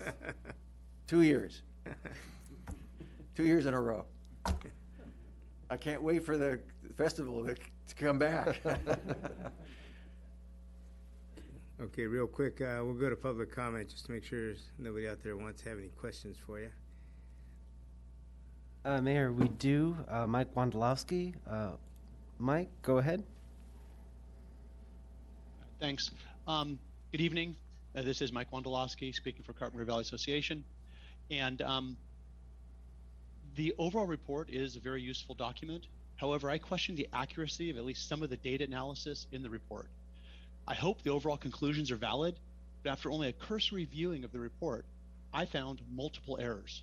For example, the table showing employment by sector on page 14 has errors in every column where the total employment shown does not match the sum of the numbers listed in that column for the sectors. In every case, the total shown is lower than the actual sum. So it's not that there's some sector not listed. Either there are errors in summing these columns of numbers, or there's some unstated overlap in the sectors listed, which is potentially a much more insidious error that could result in erroneous conclusions if this data is used for further analysis. I then reviewed the previous report from 2019, and I suppose I wasn't surprised to find similar errors in the same table in that report. Overall, this makes me wonder about the level of care that was put into the data analysis in this report and the apparent lack of review of the final document. It's also clear that this is not a one-time error, but an ongoing issue that reflects recurring sloppy work in fulfillment of the city's contract with the California Economic Forecast. The staff report states this is a non-action item, but also includes a sample motion to receive and file the presentation. That seems like a contradiction, but in case there is an action to take, I strongly urge the council not to receive and file the presentation. I further urge the council to direct staff to investigate these errors with the report author and to direct staff to require the author to review the entire report for accuracy before resubmitting a corrected version. The city should consider its contract with the California Economic Forecast not to be satisfied until a reviewed and corrected report is submitted. Thank you. Thank you. We have any other public comment? Mayor, there's none. Okay, thanks. With that, I will then close public comment. That being said, Mark, is there anything you'd like to say? If you want to rebut, that's fine. Well, If not, he's very sure. You do not have to. Yeah, well, that's okay. He's very sure that there were errors, and Okay. you know, I will dispute that. So his assumption is you've made errors and stuff. So I'll be glad to check that out Okay, for you. thank you. Okay, with that, I'll bring it back. This is a non-action item. There is a sample motion there for that one, of a receive and file the presentation. So with that, is there anybody wishing to make a motion on this one? I move to receive and file the presentation. Thank you. Have a second? I will second. Okay, any discussion? Yeah, I'll agree, but I would like to. I would agree. I'd like to, you know, get to the bottom of the caller's remarks and what the, you know, what the discrepancy is. I'm sure it can be resolved. Okay. If there is. You know, I think we should follow up on that. Thank you. Okay. Any other discussion? Seeing that, Vice Mayor Clark, Aye. Councilmember Cardy, Aye. Councilmember Alarcon, Aye. Councilmember Lee, Aye. and Mayor Nomura. aye. Thank you. Okay, thank Yeah, you. yeah, thanks a lot there, Mark. Okay, we will now move back to item number 12. This is acquisition of real property located on 5467 Carpenter Avenue, with totaling .61 acres. With that, could I have staff report, please? Good evening, Mr. Mayor, members of the City Council. The item you have before you now is indeed acquisition of some real property located at 5467 Carpentry Avenue, and the assessor parcel numbers there are listed on the screen as well as in the staff report. These are parcels of land that are located right along the bank of Carpinteria Creek. They're low-lying next to the creek bank and have had a history of flooding during extreme rain events. There's been FEMA maps created which show them in the floodplain, and I think in one version I've seen that may have been updated, it was shown in the floodway, which is far more serious.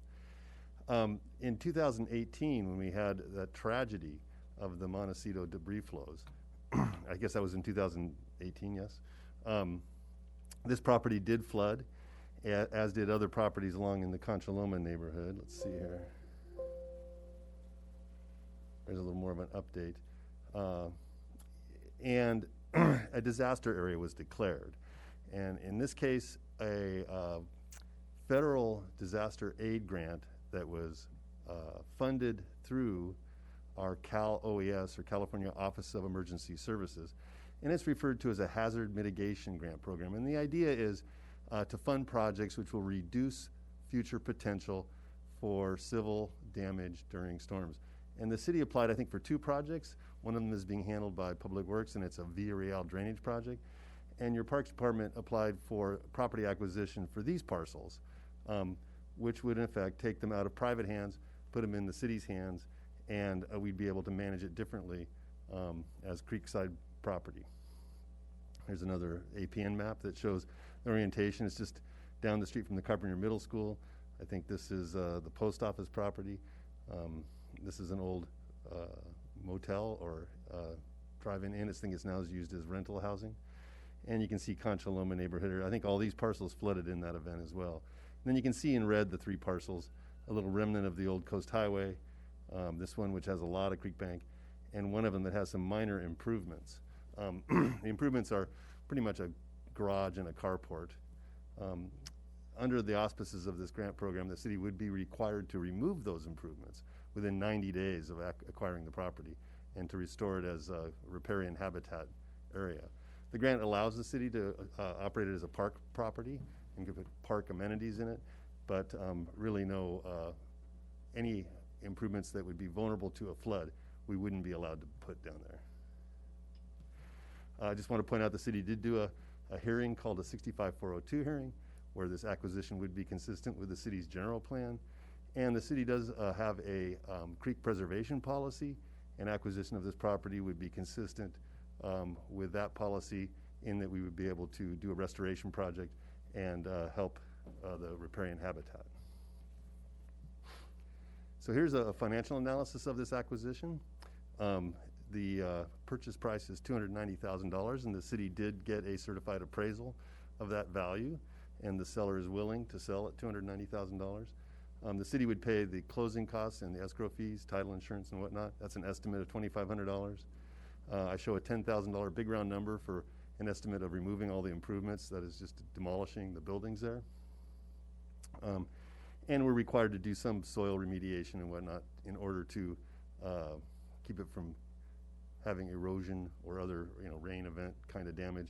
So we would do some hydro seeding, and the grant also requires us to do some environmental monitoring when we do demolition. So I estimate the total project cost at $317,500, and the source of funds would be $227,000 in round numbers from the grant program, and about $90,000 from the city's development impact fees, which are dedicated toward park or open space acquisition. staff recommendation is that you authorize the mayor to sign the purchase and sale agreement. Once that's done, the seller has already signed, and we would take that up to a title office and open up escrow. The seller has requested a lengthy escrow, so to speak, and I think as the staff report of the purchase and sale agreement indicates, escrow would close sometime in the mid-April. That concludes my staff report. Thank you. Any questions of staff? I do. Wouldn't this property be used as a staging area for the reconstruction of the bridge? Through the mayor, the city did acquire a temporary construction easement on this property, so it would be available. Because that easement is to the benefit of the city, if the city were to follow through and execute this and acquire the property, that easement would be defeased because the city would own the property then. Okay. And then the driveway to it, is that an easement or is that actually property owned by this parcel? I believe that is an easement. It is not property related to this parcel. And then the property adjacent to it, what's it, I don't know the name of it, Four Horseshoe Motel, but I'm not sure what it's called now. Is that the property right adjacent to it? Do they own the whole piece? Or is that a separate parcel? Let's see, I can bring up that parcel map. I don't know how clear it is. I just out of curiosity. That old hotel is this big piece. There is this little oddball, I think it might belong to a utility. Yeah. Edison or something. Telephone, I think.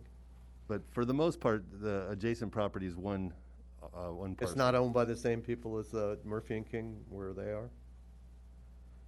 I don't believe so. I think this mouse, there it is. I believe this is the post office property. And Oh, I get you. Oh, yeah, it is the same piece then. yeah, and this is that residence there that's next, and then this is all that one parcel. There's these There was a interesting little proposal- access easements. A proposal, I think it was actually approved for a Firehouse Plaza there, Yeah, or that was the, shopping center, was that Meigs Road Partners, the developer. and they, I can't remember the guy who's the owner. I don't know if he still has it, but that's 30 years ago. yeah, there was gonna be a drugstore and a pizza place. All right, thank you. Oh, one other question, I'm sorry, through the mayor. Is there room to put a trail from the footbridge to Linden Avenue?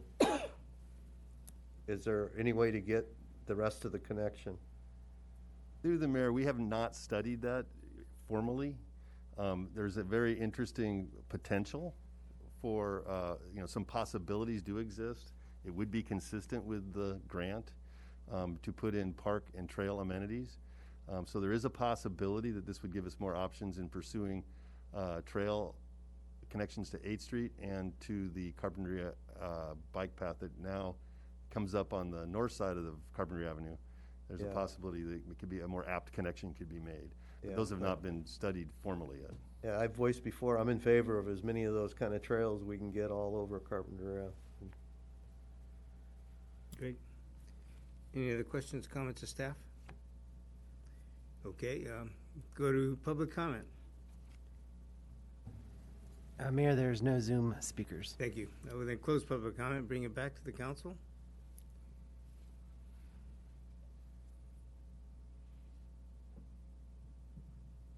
All right. Anybody wish to make a motion? I do. Then I move to authorize the mayor to execute the purchase and sale agreement and other necessary documents to complete the acquisition of 5467 Carpinteria Avenue. Thank you. Have a motion. Do I have a second? Go I'll ahead. second. Okay, we have a motion and a second. Any discussion? One other question, is there electricity there? Or does it The need mayor, I to? believe there is. I believe there is a water meter and an electric meter. So those will both stay, most likely. Maybe not the electrical, but the water probably.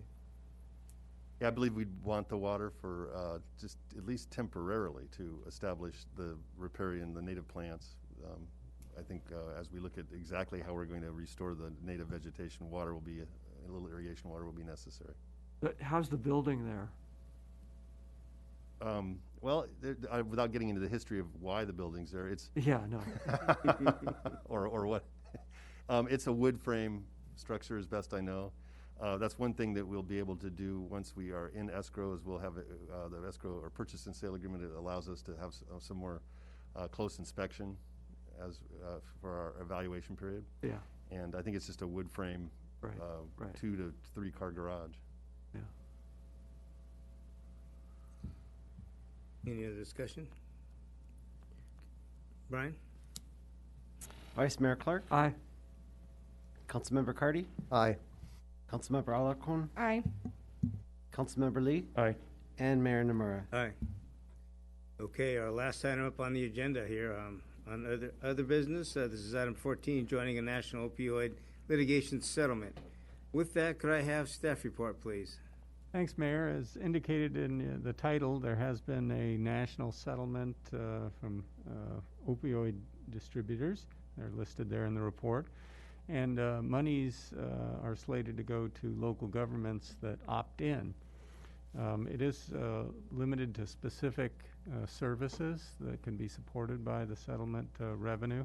And these services in our county are most conducive to county government, right? Health type services that you can imagine address health issues arising out of opioid addictions.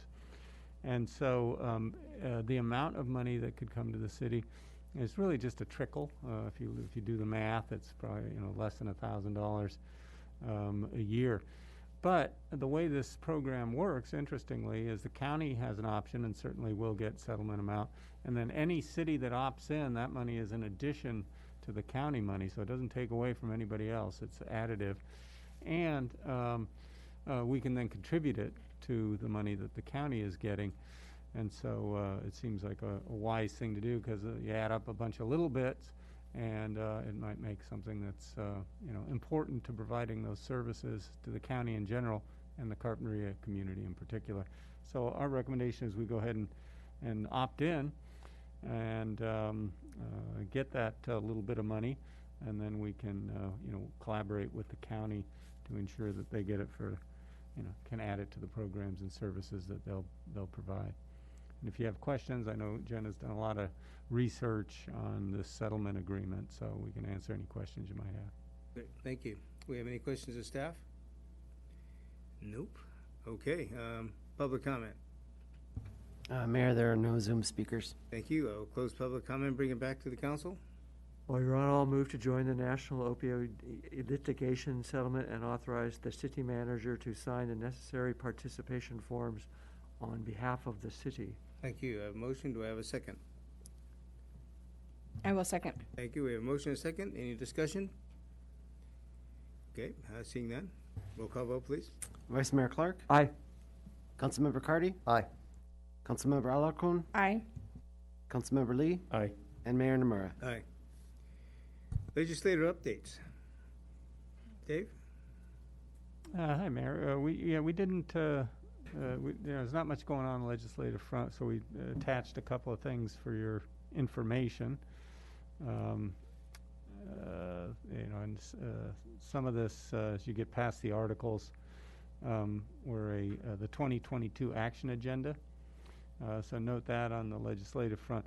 We usually use that to educate our legislative platform, and that's included in the work plan and later in January.